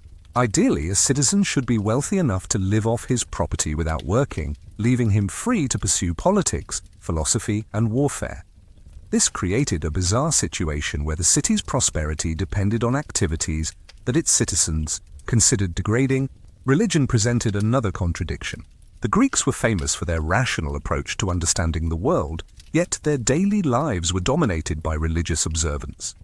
Before making any important decision, they consulted oracles, examined the entrails of sacrificed animals, or looked for signs from the gods. The same Athenians who listened to Socrates question the nature of reality also believed that Athena personally protected their city and that Zeus hurled thunderbolts when he was angry. The treatment of women was perhaps the most glaring contradiction. Greek mythology was full of powerful goddesses, Athena, Artemis, Hera, and Greek tragedy featured strong female characters who shaped the fate of kingdoms. Yet real Greek women had fewer legal rights than slaves in some circumstances. They couldn't own property, vote, or appear in court. The idealization of female beauty and wisdom in art and literature coexisted with the systematic oppression of actual women. The result was a society that was simultaneously brilliant and brutal, creative and cruel. The same culture that produced the Parthenon and Plato's Republic also institutionalized slavery and excluded most of its population from political participation. The consequences of these contradictions would echo through history, influencing how later civilizations understood democracy, citizenship, and human rights. The Athenian system created extraordinary achievements in art, philosophy, and politics, but it also created extraordinary tensions. The city was constantly at war with its neighbors, partly because its democratic system made it difficult to maintain consistent foreign policy. Different factions within the democracy pursued different strategies, leading to policy reversals that frustrated allies and encouraged enemies. The exclusion of women, slaves, and foreigners from political life meant that the majority of Athens' population had no voice in governance, yet they were expected to support the city's military adventures and economic policies. This created a potential for social unrest that was kept in check only by the prosperity that empire brought and the religious and cultural bonds that held the community together. The Athenian citizens themselves were aware of these contradictions and struggled with them.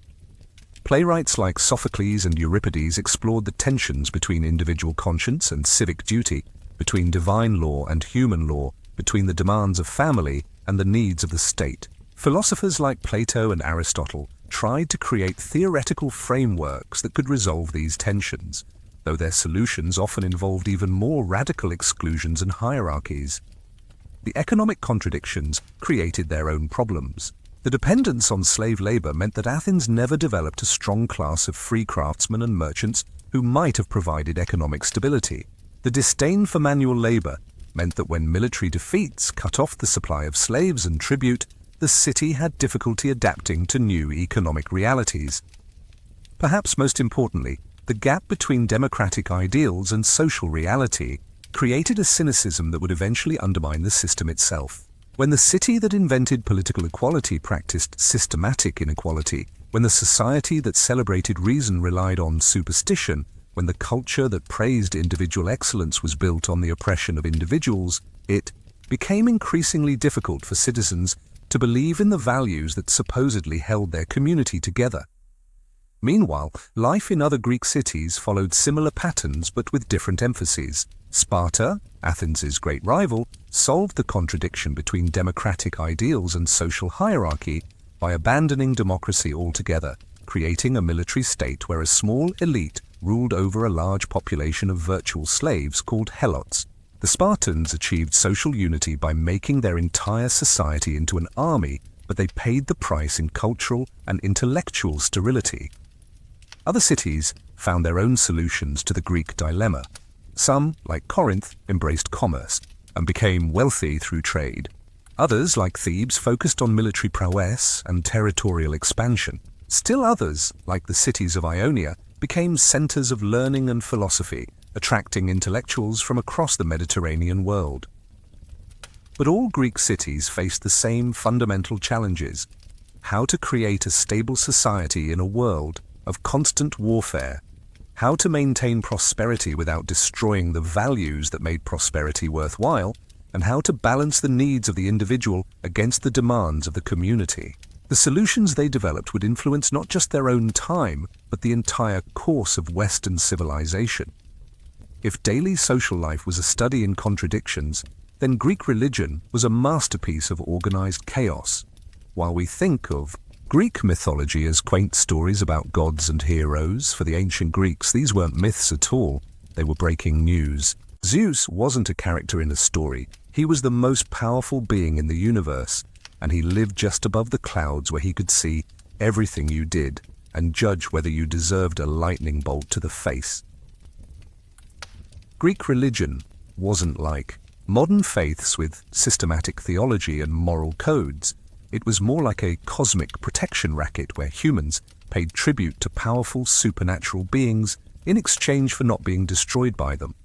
The gods were essentially immortal humans, with superpowers and serious personality disorders. They were petty, jealous, vindictive, and sexually voracious.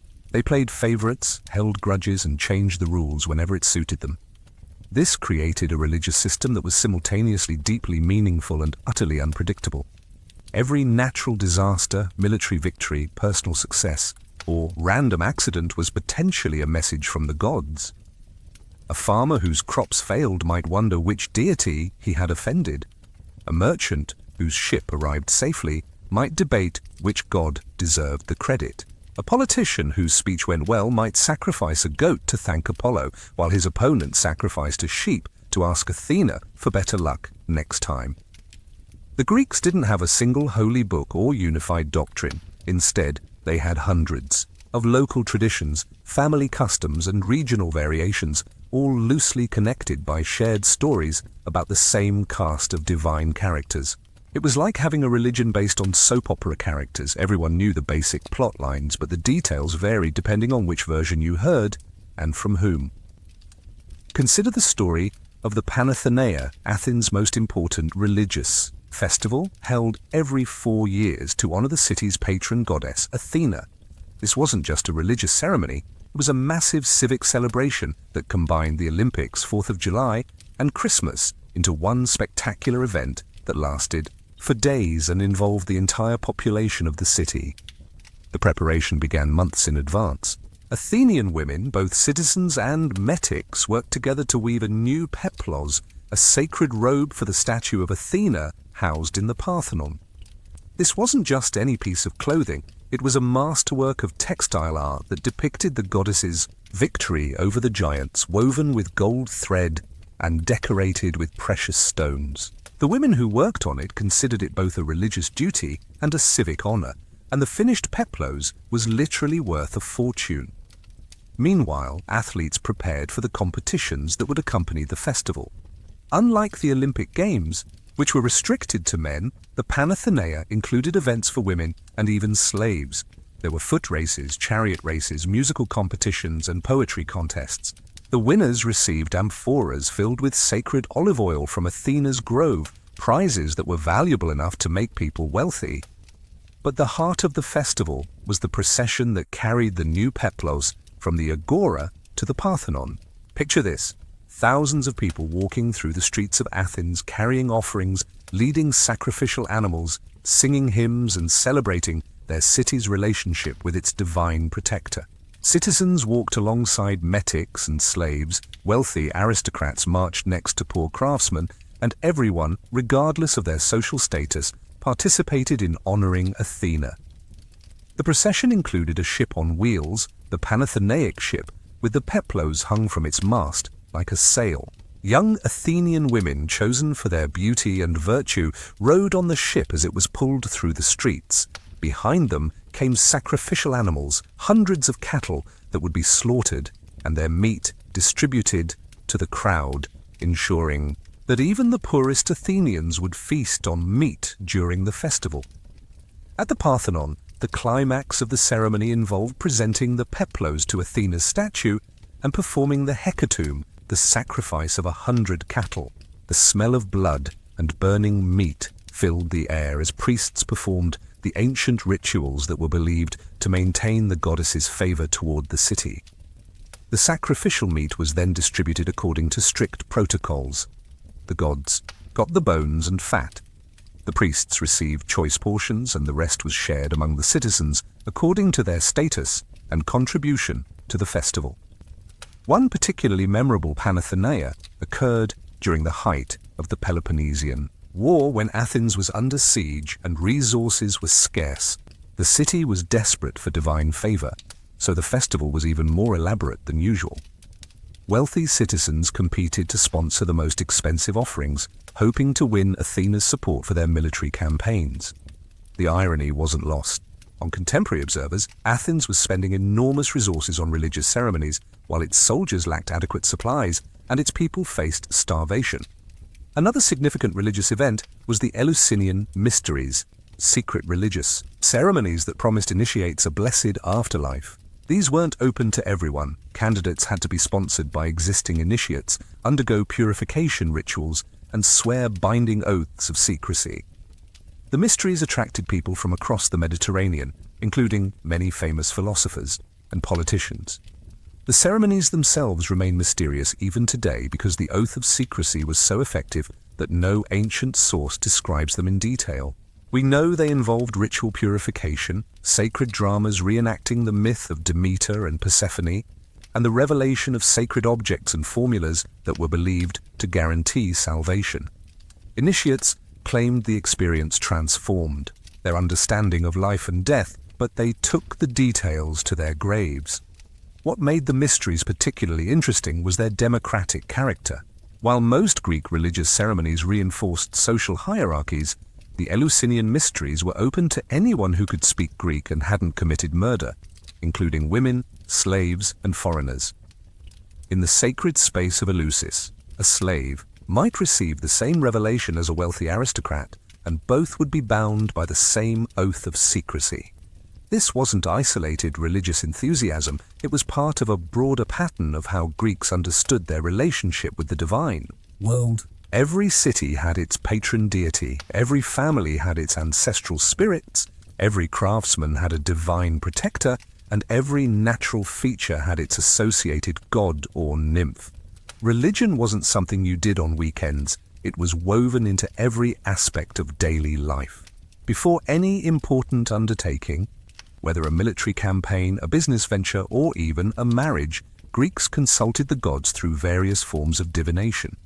They examined the flight patterns of birds, studied the entrails of sacrificed animals, and consulted oracles who claimed to speak for the gods directly. The oracle at Delphi was the most famous, but there were dozens of others throughout the Greek world, each with their own specialty and clientele. The pattern extended to personal relationships with the gods. Greeks didn't just worship deities collectively. They developed individual relationships with specific gods who they believed watched over their particular interests. A soldier might have a special devotion to Ares, god of war, while a merchant might particularly honor Hermes, god of commerce and travel. A woman hoping for children might make special offerings to Hera, while a poet might seek inspiration from the Muses. This personal dimension of Greek religion created a complex web of divine relationships that paralleled human social networks.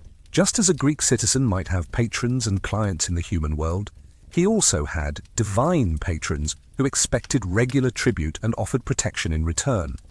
The gods were understood to have human-like personalities and motivations, which meant they could be bargained with, flattered, bribed, and even occasionally tricked. The religious calendar reflected this complexity. Athens alone had over 140 festival days per year, each dedicated to different deities and involving different segments of the population. Some festivals were for citizens only, others included metics and slaves. Some were exclusively for women, others for men. Some celebrated local deities, others honored the great Olympian gods. The result was a year-round cycle of religious observance that provided structure and meaning to daily life while also serving important social and economic functions. Religious festivals weren't just spiritual events, they were also major economic drivers. Visitors came from across the Greek world, bringing money that supported local merchants, innkeepers, and craftsmen. The festivals provided opportunities for trade, diplomacy, and cultural exchange.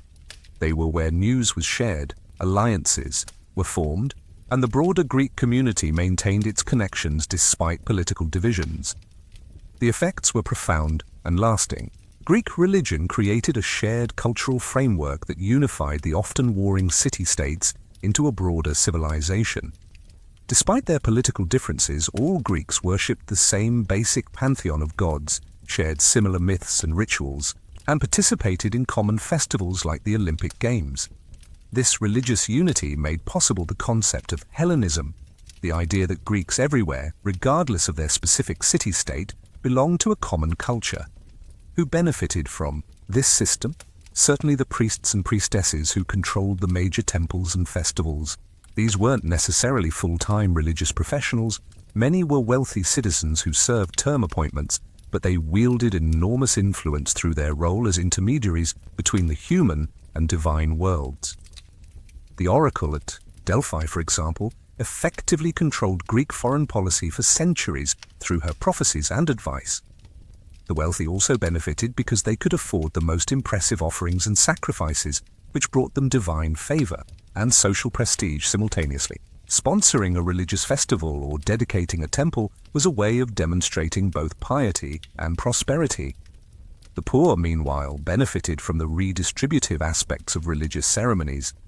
The meat from sacrifices was shared among the community, and many festivals provided free food and entertainment. Women found in religion one of the few areas where they could exercise significant authority. Many important priestesses were women, and some religious ceremonies were exclusively female affairs where women could gather without male supervision. The religious sphere provided women with opportunities for leadership, artistic expression, and social networking that were denied to them in political and economic life. The unintended consequences were equally significant. The religious emphasis on divine favor and ritual purity created superstitions that could paralyze decision-making. Military campaigns were delayed because the omens were unfavorable. Political decisions were influenced by religious considerations that had nothing to do with practical reality. The famous Athenian expedition to Sicily was partly motivated by religious dreams and prophecies that promised divine support for the venture. The competitive aspect of religious devotion also created economic strain. Cities and individuals spent enormous resources on temples, festivals, and offerings, sometimes bankrupting themselves in the process. The Parthenon, beautiful as it was, consumed resources that might have been used for more practical purposes like infrastructure or military defense. Perhaps most importantly, Greek religion shaped how Western civilization would understand the relationship between the sacred and secular worlds. The Greek idea that gods were interested in human affairs and could be influenced by human actions became fundamental to later religious traditions. The notion that religious festivals should be community celebrations rather than purely private affairs influenced Roman religion and eventually Christian practices. Yet even as Greeks devoted enormous time and resources to honoring their gods, They were simultaneously developing new ways of understanding the natural world that would eventually challenge religious explanations. The same culture that consulted oracles and sacrificed animals to ensure good weather was also producing philosophers who tried to explain natural phenomena through reason rather than divine intervention. This tension between religious tradition and rational inquiry would define much of later Greek intellectual development. Philosophers like Xenophanes criticized anthropomorphic gods, while scientists like Hippocrates sought natural explanations for diseases that were traditionally attributed to divine anger. The conflict wasn't always direct. Many philosophers were also deeply religious, but the two approaches to understanding reality were pulling in different directions. Meanwhile, the practical needs of governing a complex society were creating new challenges that neither religious tradition nor philosophical speculation could easily address. How do you maintain order in a democracy where every citizen thinks he knows best? How do you conduct diplomacy with enemies who worship the same gods you do? How do you build an empire while maintaining the civic virtues that made your city-state great in the first place? These questions would drive the next phase of Greek political and social development as the idealistic city-state system confronted the harsh realities of power and expansion. By 431 BCE, the tensions between Athens and Sparta had reached a breaking point that would define the next 3 decades of Greek history. This wasn't just another border dispute or trade disagreement. This was a fundamental clash between two completely different ways of organizing human society. Athens represented democracy, naval power, commerce, and intellectual freedom. Sparta embodied oligarchy, military discipline, agricultural tradition, and social conformity. The conflict that erupted would be like watching capitalism and communism fight to the death if both sides had been armed with bronze weapons and divine mandates. The stakes couldn't have been higher. Athens controlled an empire that stretched across the Aegean Sea, with subject cities paying tribute that funded the democracy's golden age of art, philosophy, and architecture. Sparta led the Peloponnesian League, a network of land-based city-states that feared Athenian expansion and resented Athenian arrogance. Both sides believed that their way of life was not just better, but divinely ordained and naturally superior.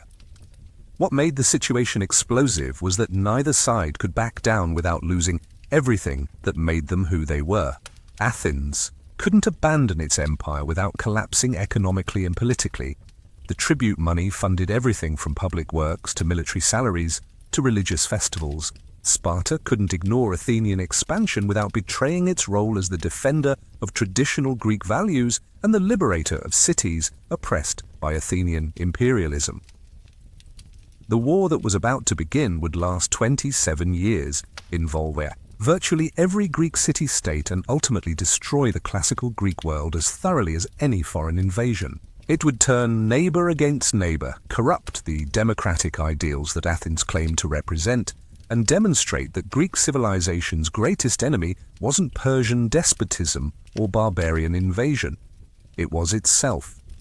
Key players included Pericles, the brilliant Athenian statesman who had built the empire and now had to defend it, King Archidamus of Sparta, who understood that this war would benefit no one but felt honor-bound to fight it anyway, and Alcibiades the charismatic, young Athenian, whose ambitions would eventually betray both sides and epitomize the moral corruption that war brought to Greek politics. Connection to modern life becomes evident when we realize that we face many of the same challenges that confronted the ancient Greeks. How do we balance individual freedom with collective responsibility?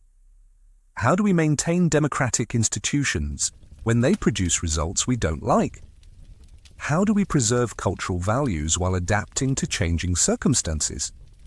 How do we deal with inequality, diversity, and the corrupting effects of power? The Greeks didn't solve these problems definitively, but their successes and failures provide insights that remain relevant to contemporary experience. What we should remember from the Greek experience is not that democracy is perfect, or that cultural achievement justifies social oppression, but that human beings are capable of remarkable creativity and cooperation when social conditions encourage these qualities. The Greeks created art, literature, philosophy, and political institutions that continued to influence human development not because they were morally superior to other peoples, but because they created social conditions that rewarded innovation, encouraged competition, and provided opportunities for individual excellence. How history informs the present becomes clear when we understand that the challenges facing contemporary democratic societies, polarization, inequality, institutional dysfunction, loss of civic engagement, are not new problems requiring entirely new solutions. They are versions of challenges that have faced every complex society, and the Greek experience with these challenges provides both inspiration and warnings about possible responses. The final thought-provoking observation that emerges from our journey through Greek civilization is that cultural achievement and political stability are not the same thing, and that a society can make lasting contributions to human knowledge and artistic expression even while failing to solve the practical problems of governance and social organization.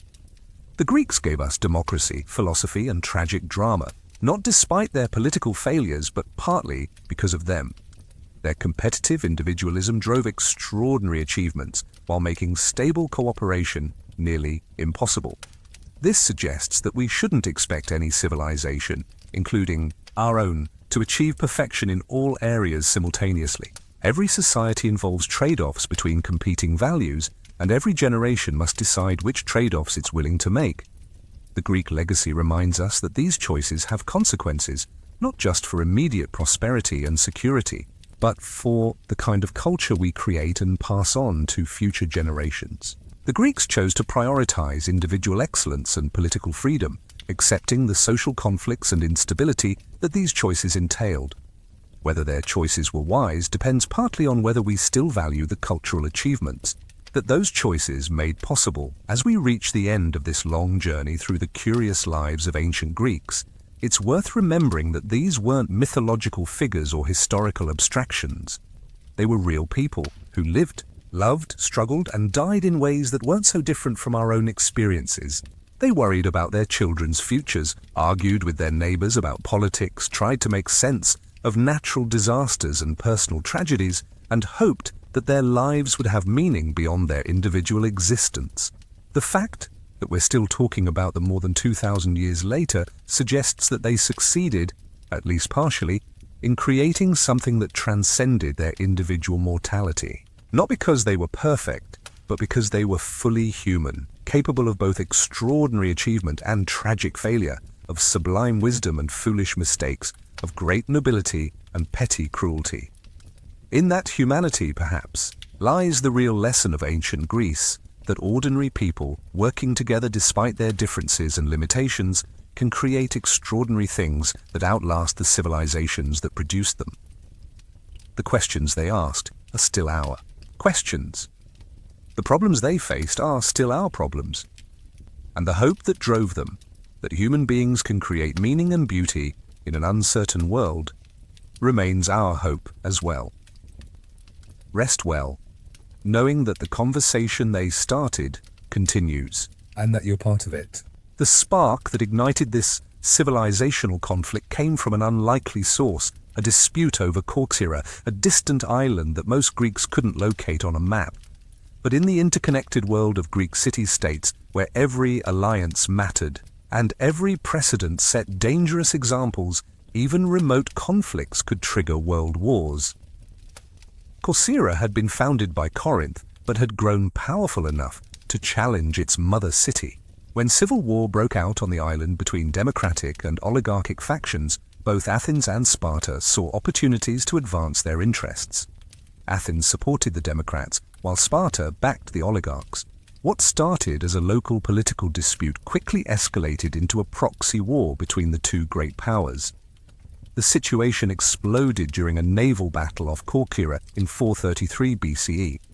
Picture this scene, the narrow strait between the island and the mainland, filled with wooden warships bristling with bronze-tipped rams and packed with armed men.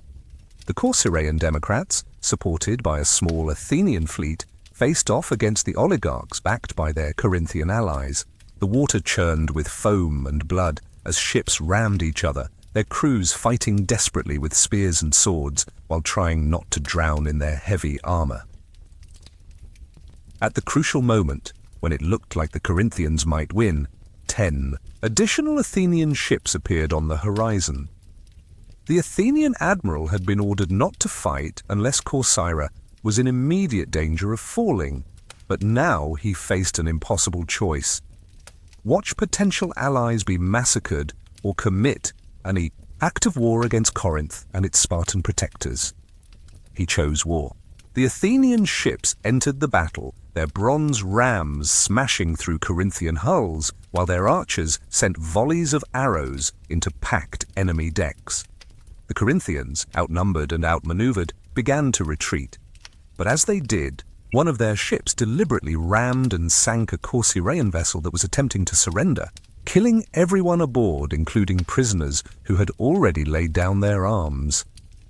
This atrocity, witnessed by hundreds of sailors from both sides, transformed what might have been a limited engagement into a blood feud.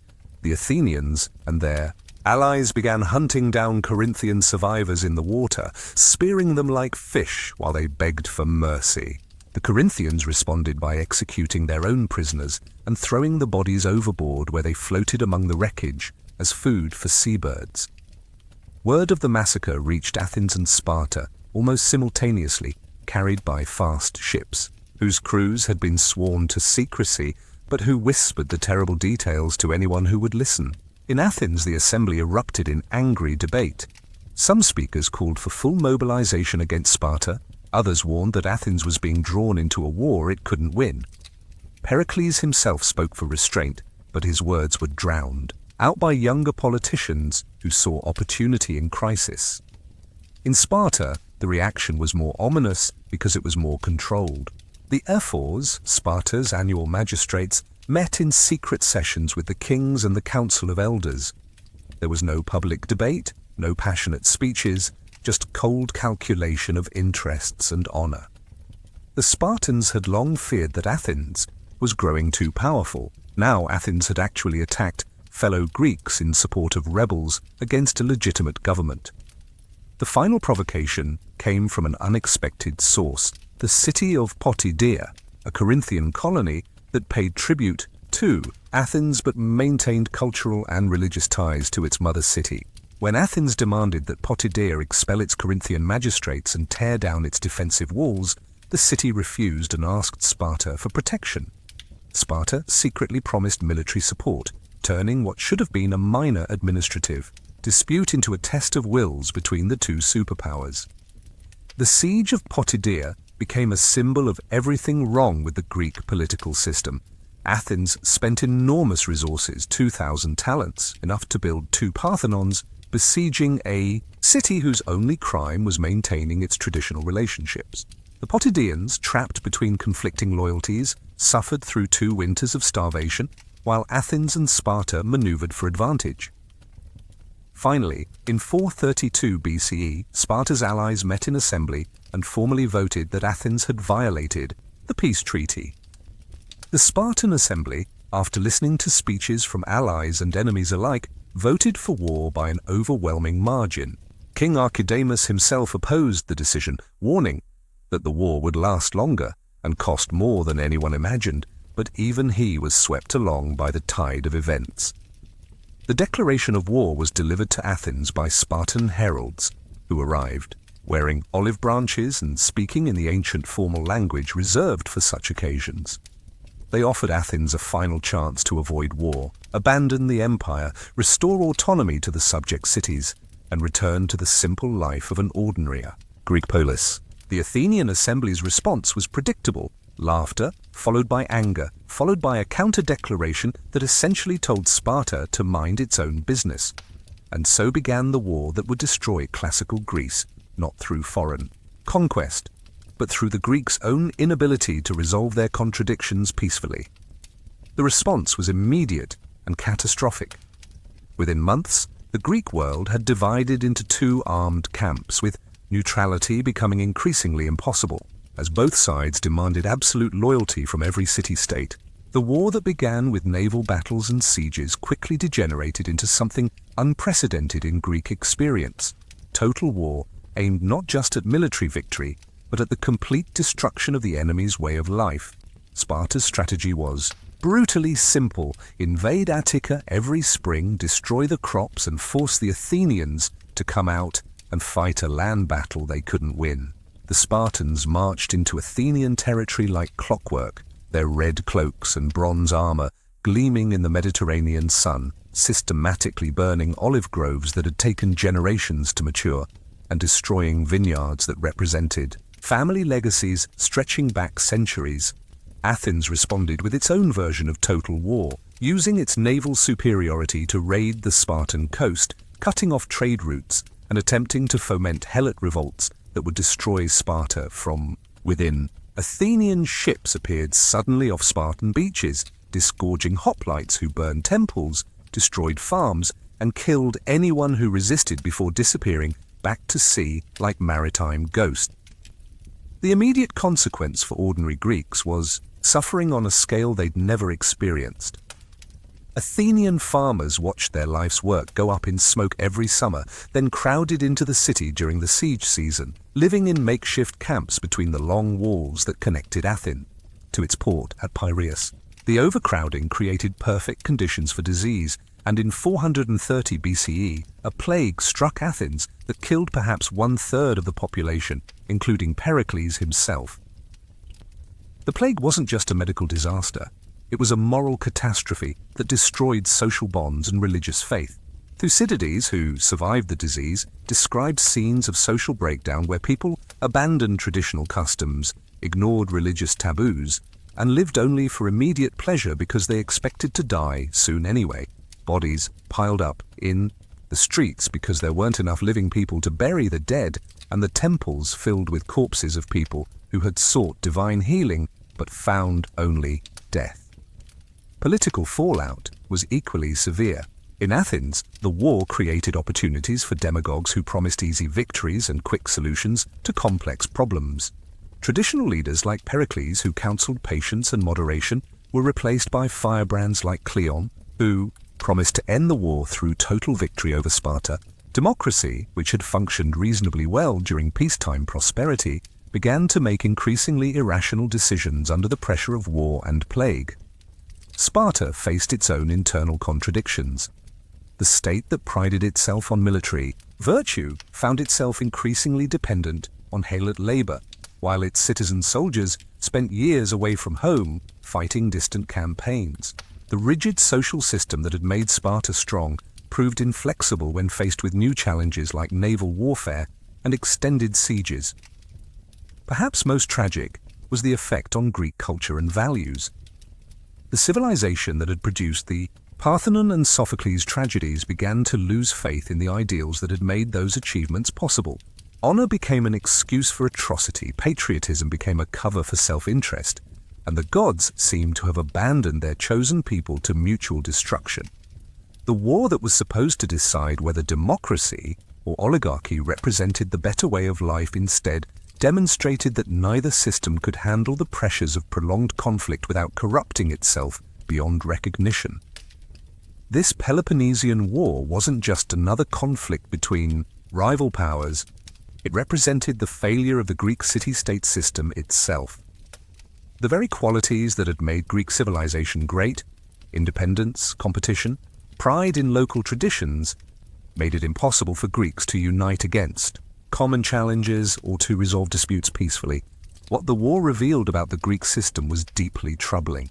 Democracy, which was supposed to represent the wisdom of the people, proved capable of making catastrophically bad decisions when emotions ran high and demagogues appealed to popular prejudices. The Athenian assembly voted for military campaigns that were obviously doomed, executed successful generals who failed to achieve impossible objectives, and oscillated between extremes of aggression and appeasement with no consistent strategy. Oligarchy, which was supposed to provide stable leadership from the most qualified citizens, proved equally incapable of rational decision-making. Sparta's leaders knew that a long war would destroy their social system, yet they couldn't find a way to back down without losing face. Their allies demanded action against Athens, their honor required them to fight, and their rigid system provided no mechanisms for compromise or adaptation. The conflict also demonstrated how quickly civilized norms could collapse under pressure. Both sides committed atrocities that would have been unthinkable before the war, massacring prisoners, destroying temples, enslaving entire populations. The Greeks, who had considered themselves superior to barbarians because of their respect for law and custom, found themselves behaving worse than the enemies they despised. Long-term effects included the militarization of Greek society and the rise of professional armies that owed loyalty to commanders rather than cities. The citizen soldiers who had fought at Marathon and Thermopylae were replaced by mercenaries who fought for pay rather than patriotism.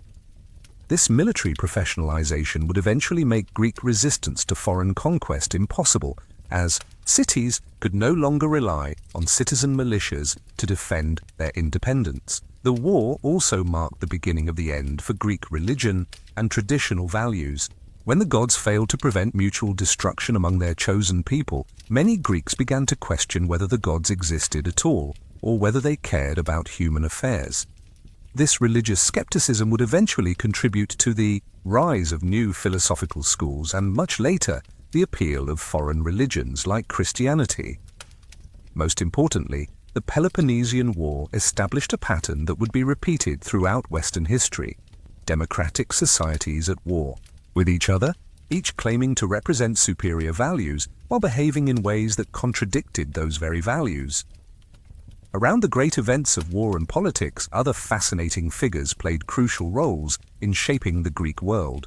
Aspasia of Miletus was a woman who wielded unprecedented influence in male-dominated Athens through her relationship with Pericles and her role as an intellectual salon hostess.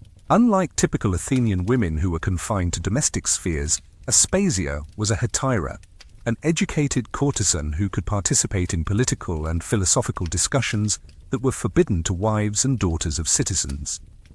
Picture Aspasia's house in the evenings, oil lamps flickering against painted walls, while the most powerful men in Athens reclined on couches, debating policy and philosophy with a foreign woman who couldn't vote but whose opinions shaped their decisions. She allegedly taught rhetoric to Socrates himself and influenced Pericles' most important speeches, including his famous funeral oration. Her enemies accused her of corrupting Athenian men and leading them away from traditional values, accusations that revealed more about Athenian anxieties than about Aspasia's actual activities. Her significance went beyond individual achievement. Aspasia represented the contradictions in Athenian attitudes toward women and foreigners. The same city that excluded women from political life celebrated a foreign woman's intellectual contributions. The democracy that prided itself on citizen equality accepted that its greatest leader was guided by someone who could never become a citizen. When Pericles died in the plague, Aspasia disappeared from the historical record, but her influence lived on in the men she had educated and the precedent she had set for women's intellectual participation. Lysander represented a different aspect of Greek character, the Spartan who became more powerful than kings. As a naval commander during the final phase of the Peloponnesian War, Lysander forged an alliance with Persia that gave Sparta the financial resources to build a fleet capable of challenging Athens at sea. But his success corrupted the very values he claimed to represent. The Spartan, who was supposed to embody selfless service to the state, began acting like an independent warlord, accepting divine honors from subject cities and accumulating personal wealth that violated Spartan law. Lysander's story showed how war could transform even the most disciplined societies. The man who defeated Athens and ended its empire also began the process that would eventually destroy Sparta itself. His use of Persian gold to fund Spartan military campaigns created dependencies that compromised Spartan independence. His acceptance of honors and tributes from conquered cities introduced luxury and corruption into a society that had prided itself on austerity and equality. By the time other Spartans recognized the danger, Lysander had already changed their city beyond recognition. Alcibiades embodied the best and worst of Athenian democracy in a single charismatic package. Brilliant, beautiful, wealthy, and utterly without moral principles, he was the kind of person who could convince an entire city to undertake a disastrous military campaign simply through the force of his personality. His role in persuading Athens to launch the Sicilian expedition demonstrated how democratic decision-making could be manipulated by skilled demagogues who appealed to popular emotions rather than rational analysis. But Alcibiades' most revealing characteristic was his ability to reinvent himself according to circumstances. When Athens turned against him, he fled to Sparta and became more Spartan than the Spartans themselves, exercising daily, eating simple food, and advising his new allies on how to defeat his former city. When Sparta grew suspicious of him, he fled to Persia and became a Persian courtier, advising the great king on Greek affairs. Finally, when political winds shifted again, he returned to Athens and was welcomed as a returning hero by the same people who had condemned him to death. His career illustrated the fluid nature of Greek political loyalty and the extent to which personal ambition could override civic duty. In a world where city-state identity was supposed to be fundamental, Alcibiades proved that a sufficiently talented individual could transcend traditional boundaries and operate on an international stage where personal relationships mattered more than institutional allegiances. These weren't isolated incidents, but part of a complex web of relationships that connected individuals across the Greek world. The hetairai, like Aspasia, formed an informal network that transmitted ideas and gossip between cities, creating a kind of international intelligence system based on personal relationships and pillow talk. When a hetaira moved from Athens to Corinth, or from Sparta to Thebes, she carried with her detailed knowledge of her former city's politics, military plans, and economic situation. This network operated alongside more formal diplomatic channels, sometimes supporting and sometimes undermining official policy. A general's mistress might know his strategic plans before his own officers did. A politician's favorite courtesan might influence his vote on crucial legislation. The result was a shadowed diplomacy conducted by women who were officially powerless but practically influential, creating connections that transcended the political boundaries that divided the Greek world. Political networks functioned similarly, with exiles from various cities forming communities in foreign states where they plotted their return to power. When Alcibiades fled Athens, he joined a community of Athenian exiles in Sparta who provided him with information about Athenian politics and helped him plan his eventual return. These exile communities created permanent channels of communication between enemy cities, ensuring that sensitive information flowed freely across supposedly impermeable borders. Religious networks provided another layer of interconnection. The great oracle at Delphi served as a clearinghouse for information from across the Greek world, with pilgrims bringing news and rumors along with their questions for Apollo. The Pythia's prophecies often reflected political intelligence gathered from these informal sources, making the oracle as much an information broker as a religious authority. When Athens and Sparta consulted Delphi about military campaigns, they were essentially plugging into an intelligence network that spanned the entire Mediterranean. Trade relationships created their own webs of connection and obligation. A merchant from Aegina might have business partners in Athens, Corinth, and Syracuse, giving him personal interests that transcended political loyalties. During wartime, these commercial relationships became channels for smuggling, espionage, and unofficial diplomacy. The pottery found in archaeological sites tells a story of continued trade even between cities that were officially at war, suggesting that economic relationships proved more durable than political alliances. Marriage alliances between aristocratic families created another layer of cross-border connections. A wealthy Athenian might have relatives in Sparta, Thebes, and the Greek cities of Asia Minor, creating obligations and opportunities that complicated simple calculations of civic loyalty.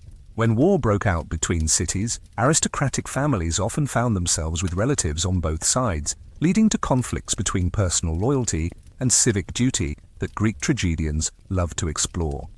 The philosophical schools that emerged in the 4th century BCE created intellectual networks that operated independently of political boundaries. Students of Plato's academy came from across the Greek world and returned to their home cities carrying ideas that challenged local traditions and customs. These intellectual networks became particularly important as traditional political institutions, lost credibility, providing alternative sources of authority and identity for Greeks who no longer believed in the civic ideals that had once unified their communities. Military brotherhoods represented another form of cross-border connection. Veterans of major campaigns often maintained relationships with former comrades regardless of their cities of origin. The men who had fought together at Plataea or Agospotami formed bonds that lasted lifetimes, creating informal networks of mutual support that operated across political boundaries.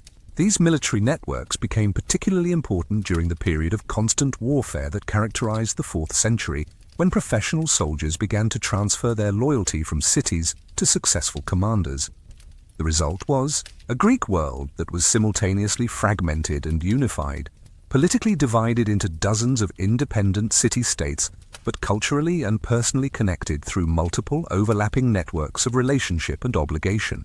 This contradiction would prove crucial during the Hellenistic period, when Greek culture spread across the Mediterranean and into Asia, not through political conquest, but through these informal networks of connection. To understand these complex relationships, you have to understand the cultural framework that made them possible.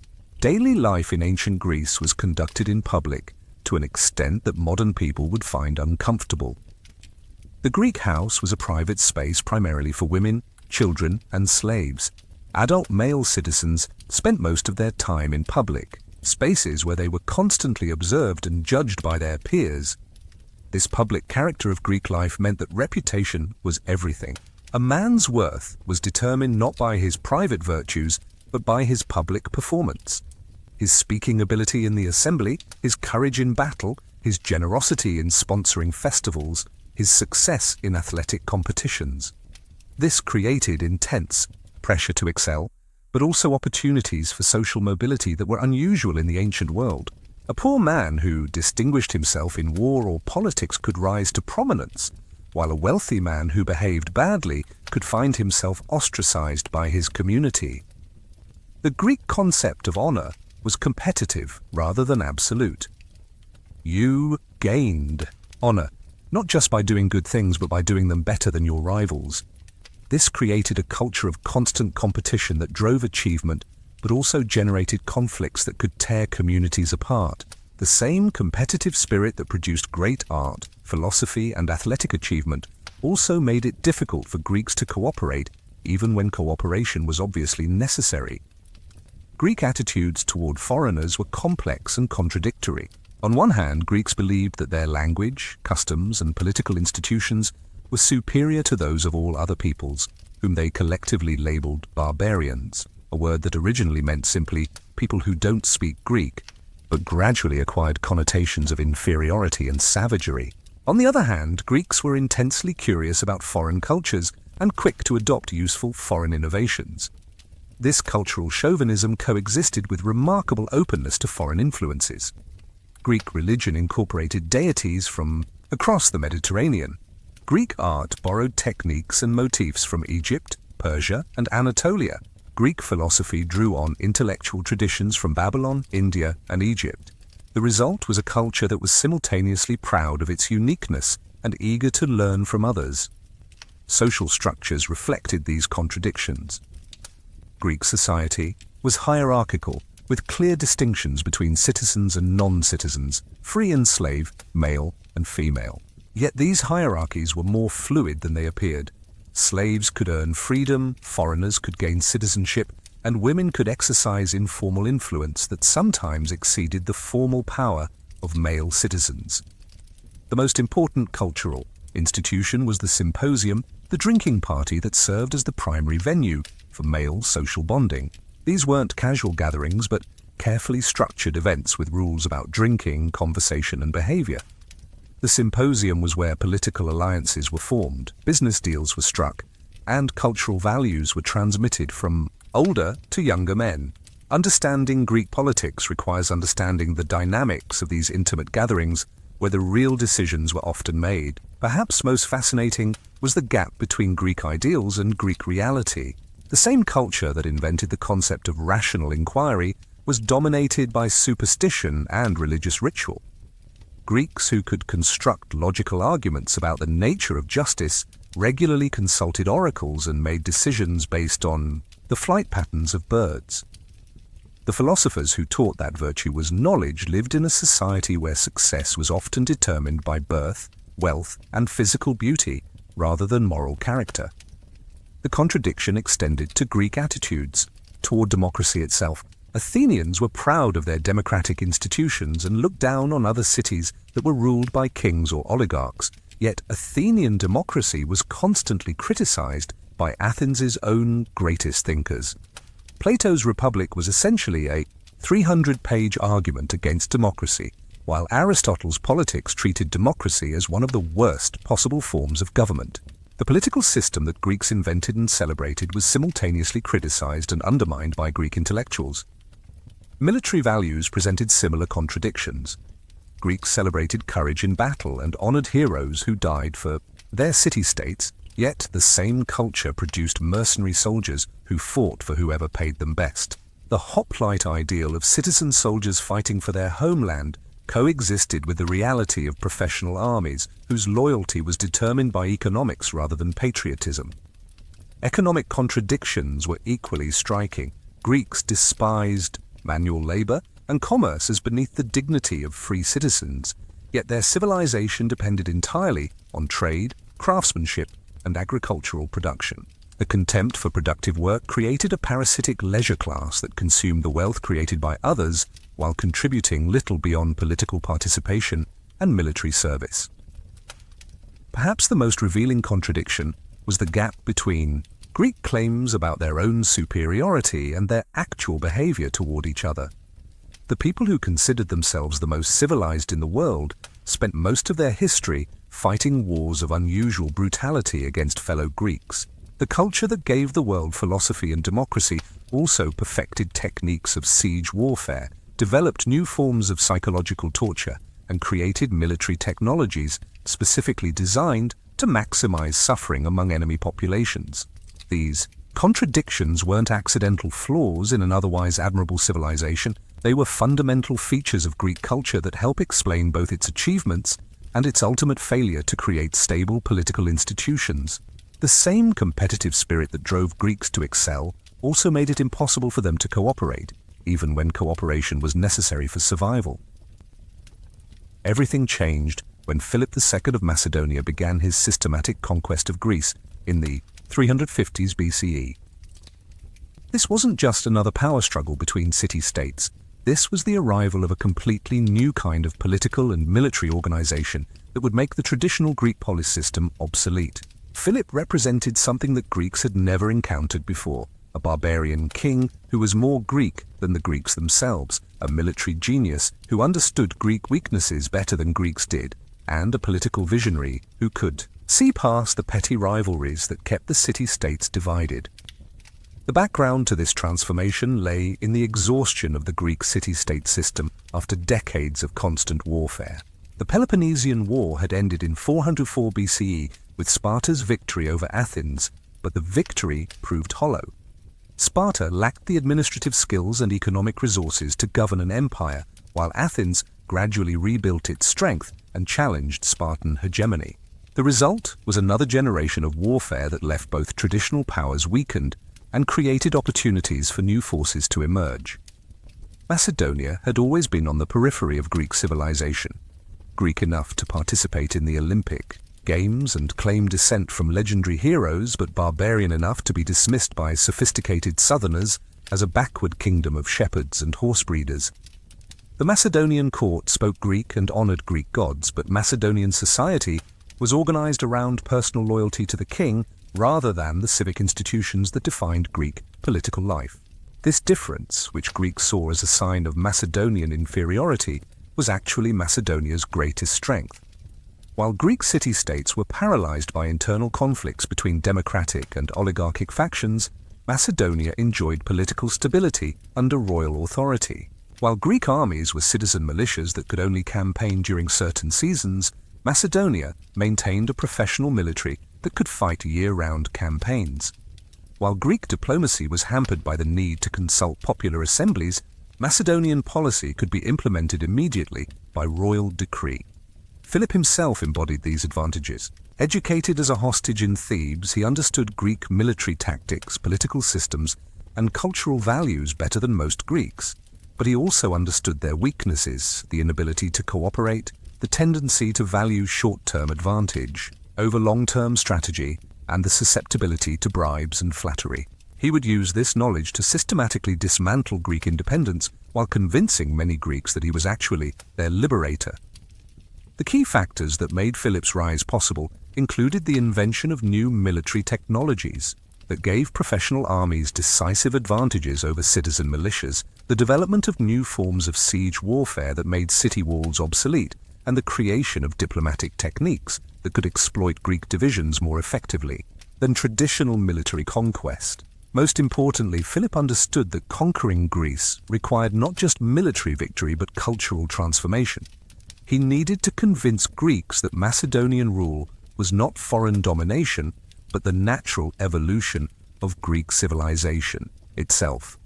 The transformation of Greece under Macedonian influence unfolded through a series of carefully orchestrated campaigns that combined military pressure with diplomatic manipulation and economic incentives. Philip's method was to isolate individual city-states, offer them attractive terms for surrender, and then use their resources to pressure their neighbors. This approach exploited the fundamental weakness of the Greek system, the inability of independent city-states to present a united front against external threats. The process began with Philip's intervention in the Third Sacred War, 356-346 BCE, a religious conflict that provided him with the perfect excuse to expand Macedonian influence into central Greece. The war started as a dispute over control of the oracle at Delphi, but it quickly became a proxy conflict between different Greek factions. Philip entered the war as a defender of Apollo against sacrilegious enemies, positioning himself as a champion of traditional Greek values rather than a foreign conqueror. His military innovations proved decisive. The Macedonian phalanx, with its longer spears and more flexible organization, could defeat traditional Greek hoplite formations in direct combat. Macedonian cavalry, trained from childhood and equipped with the finest horses in the Greek world, could exploit breakthroughs and pursue fleeing enemies more effectively than Greek citizen soldiers who had to return to their farms and workshops. Most importantly, Philip's engineers had developed new siege techniques that could breach the walls that had protected Greek cities for centuries. The siege of Olynthus in 348 BCE demonstrated the futility of traditional Greek defensive strategies. The city had been one of Athens' most important allies, protected by strong walls and defended by experienced soldiers. But Philip's engineers used catapults, battering rams, and undermining techniques that rendered the fortifications useless. Within months, Olynthus had fallen, its population enslaved, and its territory incorporated into the growing Macedonian kingdom. Resistance to Philip's expansion came primarily from Athens, led by the orator Demosthenes, who delivered a series of speeches, the Philippics, warning that Macedonian expansion threatened Greek freedom and calling for a united Greek response to the barbarian threat. But Demosthenes' eloquence couldn't overcome the fundamental problems of Greek politics. City-states that were more afraid of each other than of external enemies, democratic assemblies that changed their minds with every speech, and politicians who put personal advancement ahead of collective security. Philip exploited these divisions brilliantly. He bribed key politicians in every major city, funded faction fights between political rivals, and offered attractive terms to cities that submitted voluntarily while threatening destruction to those that resisted. His agents spread rumors about Athenian and Spartan plans to dominate other cities, convincing many Greeks that Macedonian rule would be preferable to subordination to traditional Greek powers. The climax came at the Battle of Chaeronea in 338 BCE, where Philip's army faced a coalition of Greek city-states led by Athens and Thebes. The battle was a masterpiece of tactical innovation and psychological warfare. Philip used his son Alexander, then 18 years old, to command the companion cavalry in a charge that broke the elite Theban sacred band, while the Macedonian phalanx systematically destroyed the Athenian and allied infantry. But more important than the tactical details was what the battle represented: the end of the Greek city-state system as an independent political force.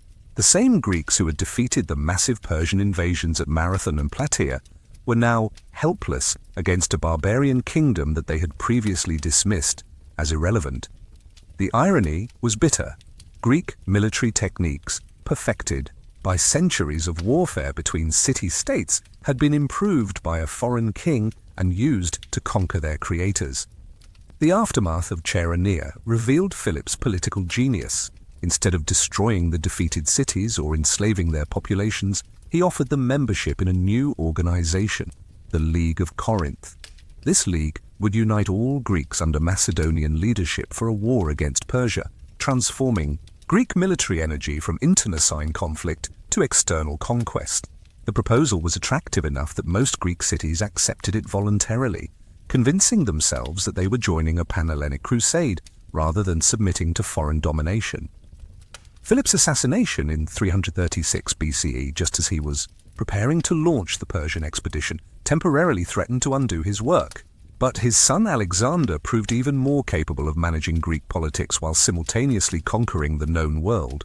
The transition from Philip to Alexander demonstrated that Macedonian success wasn't dependent on individual genius, but on systematic advantages that made the traditional Greek system obsolete. The new Greek world under Macedonian hegemony was fundamentally different from the classical polis system that had defined Greek civilization for centuries. The League of Corinth represented a revolutionary experiment in Greek political organization, a federal system that preserved the appearance of city-state independence while subordinating all real power to Macedonian authority. Cities retained their local governments, laws and customs, but foreign policy, military affairs, and major economic decisions were controlled by the Macedonian king and his representatives. This system solved many of the problems that had plagued independent Greece. Intercity warfare virtually disappeared, trade flourished under unified protection, and resources that had been wasted on constant military campaigns could be redirected toward economic development and cultural achievement. The Pax Macedonica brought unprecedented prosperity to many Greek communities, especially those that had been marginalized by the traditional power struggles between Athens and Sparta. Who won and who lost in this transformation revealed the complex nature of Macedonian rule. The traditional political elites of major cities, the aristocratic families who had dominated Athens, Sparta, and Thebes, generally lost influence as real power shifted to Macedonian administrators and their local collaborators. But many ordinary citizens benefited from the end of constant warfare and the expansion of economic opportunities that came with membership in a larger political unit. The intellectual and cultural consequences were equally significant. Greek philosophers, artists, and scholars found new patrons in the Macedonian court and in the Greek cities that Alexander founded across his empire. The cultural synthesis that emerged from this patronage, later called Hellenistic civilization, combined traditional Greek elements with influences from across the known world, creating art forms, philosophical schools, and scientific achievements that surpassed anything produced during the classical period. New rules and norms emerged that reflected the realities of Macedonian power. Personal loyalty to rulers became more important than civic duty to abstract institutions. Greek cities competed to honor Alexander and later Hellenistic kings with divine worship and magnificent festivals, transforming the egalitarian civics culture of the classical polis into something resembling Oriental despotism. The gymnasium remained important, but it now served to identify Greeks within a multicultural empire rather than to prepare citizens for democratic participation. The key military changes were perhaps most fundamental. The citizen-soldier ideal that had defined Greek masculine identity for centuries gave way to professional armies whose loyalty was to commanders rather than cities. Greek military techniques spread throughout the Mediterranean and into Asia, but they were now employed by Macedonian officers and foreign mercenaries rather than citizen militias defending their homeland. What stayed the same versus what changed dramatically revealed the selective nature of Macedonian cultural influence. Greek language, religion, and educational systems remained largely intact, providing continuity with the classical tradition. Greek cities continued to honor their traditional gods, celebrate their ancient festivals, and educate their children in classical literature and philosophy. But the political and military institutions that had made these cultural achievements possible were fundamentally transformed. The most dramatic change was in the scale of Greek ambitions and achievements. Classical Greece had been a collection of small city-states whose horizons were limited by the Mediterranean world. Hellenistic Greece became the cultural foundation for empires that stretched from Spain to India, spreading Greek language and ideas across 3 continents. The parochial competitiveness that had characterized intercity relations was replaced by a cosmopolitan outlook that saw the entire known world as a potential sphere of Greek influence. Yet this expansion came at the cost of the political independence and civic engagement that had originally made Greek culture dynamic and creative. Was this change positive or negative for Greek civilization? The answer depends on what aspects of Greek culture you value most. From one perspective, Macedonian rule represented the maturation of Greek civilization, the transition from a collection of quarreling city-states to a unified cultural force capable of influencing the entire known world. The Hellenistic period produced extraordinary achievements in science, philosophy, art, and literature that built on classical foundations while reaching new heights of sophistication and complexity. Different perspectives on this transformation reflected different priorities and values. Greeks who valued political independence and civic participation saw Macedonian rule as the death of everything that made Greek civilization distinctive. The loss of meaningful democratic institutions, the replacement of citizen soldiers with professional armies, and the transformation of free cities into administrative units of a larger empire represented a fundamental betrayal of Greek values. But Greeks who valued cultural achievement and material prosperity often welcomed Macedonian rule. The end of constant warfare allowed resources to be redirected toward building projects, artistic patronage, and intellectual pursuits. The expansion of Greek influence across the Mediterranean and into Asia created opportunities for trade, travel, and cultural exchange that would have been impossible under the old system of independent city-states. Short-term versus long-term effects revealed the complexity of the transformation. In the immediate aftermath of Macedonian conquest, many Greeks experienced increased prosperity and cultural opportunity. The cities of the Hellenistic world were larger, wealthier, and more cosmopolitan than their classical predecessors. Greek became the lingua franca of an empire that stretched from Egypt to Afghanistan, spreading Greek ideas and values farther than ever before. But the long-term consequences were more problematic. The loss of political independence gradually undermined the civic culture that had originally made Greek civilization creative and dynamic. Without meaningful participation in self-government, Greeks lost the political skills and civic virtues that had distinguished them from other peoples. The transformation of Greek culture from a living tradition rooted in active citizenship to an academic subject studied by scholars marked the beginning of a decline that would eventually make Greek resistance to Roman conquest impossible. Modern judgment versus contemporary views showed how historical perspective shapes evaluation.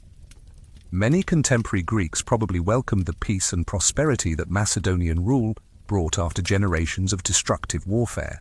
But modern historians, influenced by democratic ideals and nationalist sentiment, often view the Macedonian conquest as a tragic end to Greek political independence and cultural authenticity. In the years following Alexander's death in 323 BCE, the Greek world underwent transformations that would have been unimaginable during the classical period. Alexander's empire, stretching from Egypt to India, immediately fragmented as his generals fought for control of different regions. But the cultural and economic changes he had initiated continued to reshape Mediterranean and Asian civilization. For centuries, the new challenges facing Greeks were no longer about defending small city-states against neighboring rivals, but about maintaining cultural identity within vast multicultural empires where Greeks were often a tiny minority ruling over millions of non-Greek subjects. The most immediate challenge was political. Alexander had died without naming a successor, leaving behind only a mentally disabled half-brother and an infant son by his Persian wife Roxana.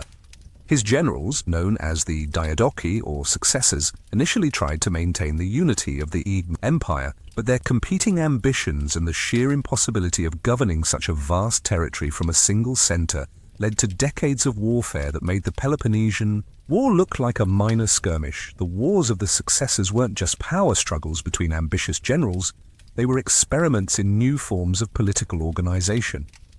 Ptolemy established himself in Egypt and created a kingdom that combined Macedonian military organization with pharaonic administrative traditions and Greek intellectual culture. Seleucus carved out an empire in Asia that stretched from Anatolia to Afghanistan, creating the largest Greek state in history, but one that was constantly threatened by internal rebellions and external invasions.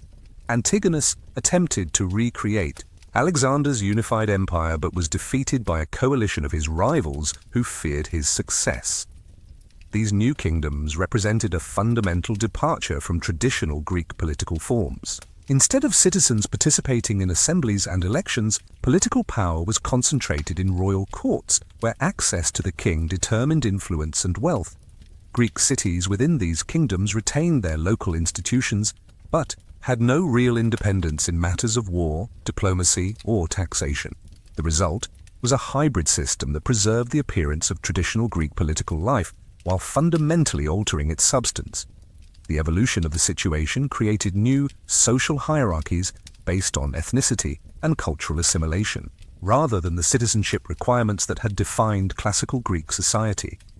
Greeks and Macedonians formed a ruling elite that monopolized military commands and administrative positions, while native populations provided agricultural labor and served in auxiliary military units. But this system also created opportunities for social mobility through cultural assimilation. Non-Greeks who adopted Greek language, education, and customs could sometimes rise to positions of influence and wealth. Second-generation effects included the development of new forms of Greek identity that were based on culture rather than political citizenship. A Greek in Alexandria might have more in common with a Greek in Seleucia than with the Egyptian peasants who lived just outside the city walls. This cultural definition of Greek identity would prove more durable than the political definitions that had characterized the classical period, allowing Greek culture to survive and influence later civilizations long after Greek political independence had disappeared. The Hellenistic period introduced new types of leaders and institutions that would have been impossible in the classical Greek world. Hellenistic kings weren't just military commanders or political leaders, they were cultural patrons, religious figures, and international diplomats operating on a scale that dwarfed anything attempted by classical city-states. These monarchs combined Macedonian military traditions with Persian administrative methods and Egyptian royal ideology, creating new forms of rulership that influenced political development throughout the ancient world. Ptolemy Sota exemplified this new type of Greek leader. Originally one of Alexander's bodyguards, he established himself as pharaoh of Egypt and founder of a dynasty that would rule for 3 centuries. But Ptolemy wasn't just a foreign conqueror imposing Greek rule on a native population. He was a cultural synthesizer who created institutions that combined the best elements of Greek and Egyptian civilization. The Museum and Library of Alexandria, which he founded, became the greatest center of learning in the ancient world, attracting scholars from across the Mediterranean and preserving texts that would otherwise have been lost. Ptolemy's approach to ruling Egypt revealed the sophisticated political thinking that characterized Hellenistic monarchy. He maintained the traditional pharaonic system for his Egyptian subjects, presenting himself as a divine king in the tradition of the pharaohs, while simultaneously creating Greek-style institutions for the Greek and Macedonian colonists who formed his military and administrative elite. This dual system allowed him to tap into Egyptian wealth and manpower while maintaining the loyalty of his Greek supporters.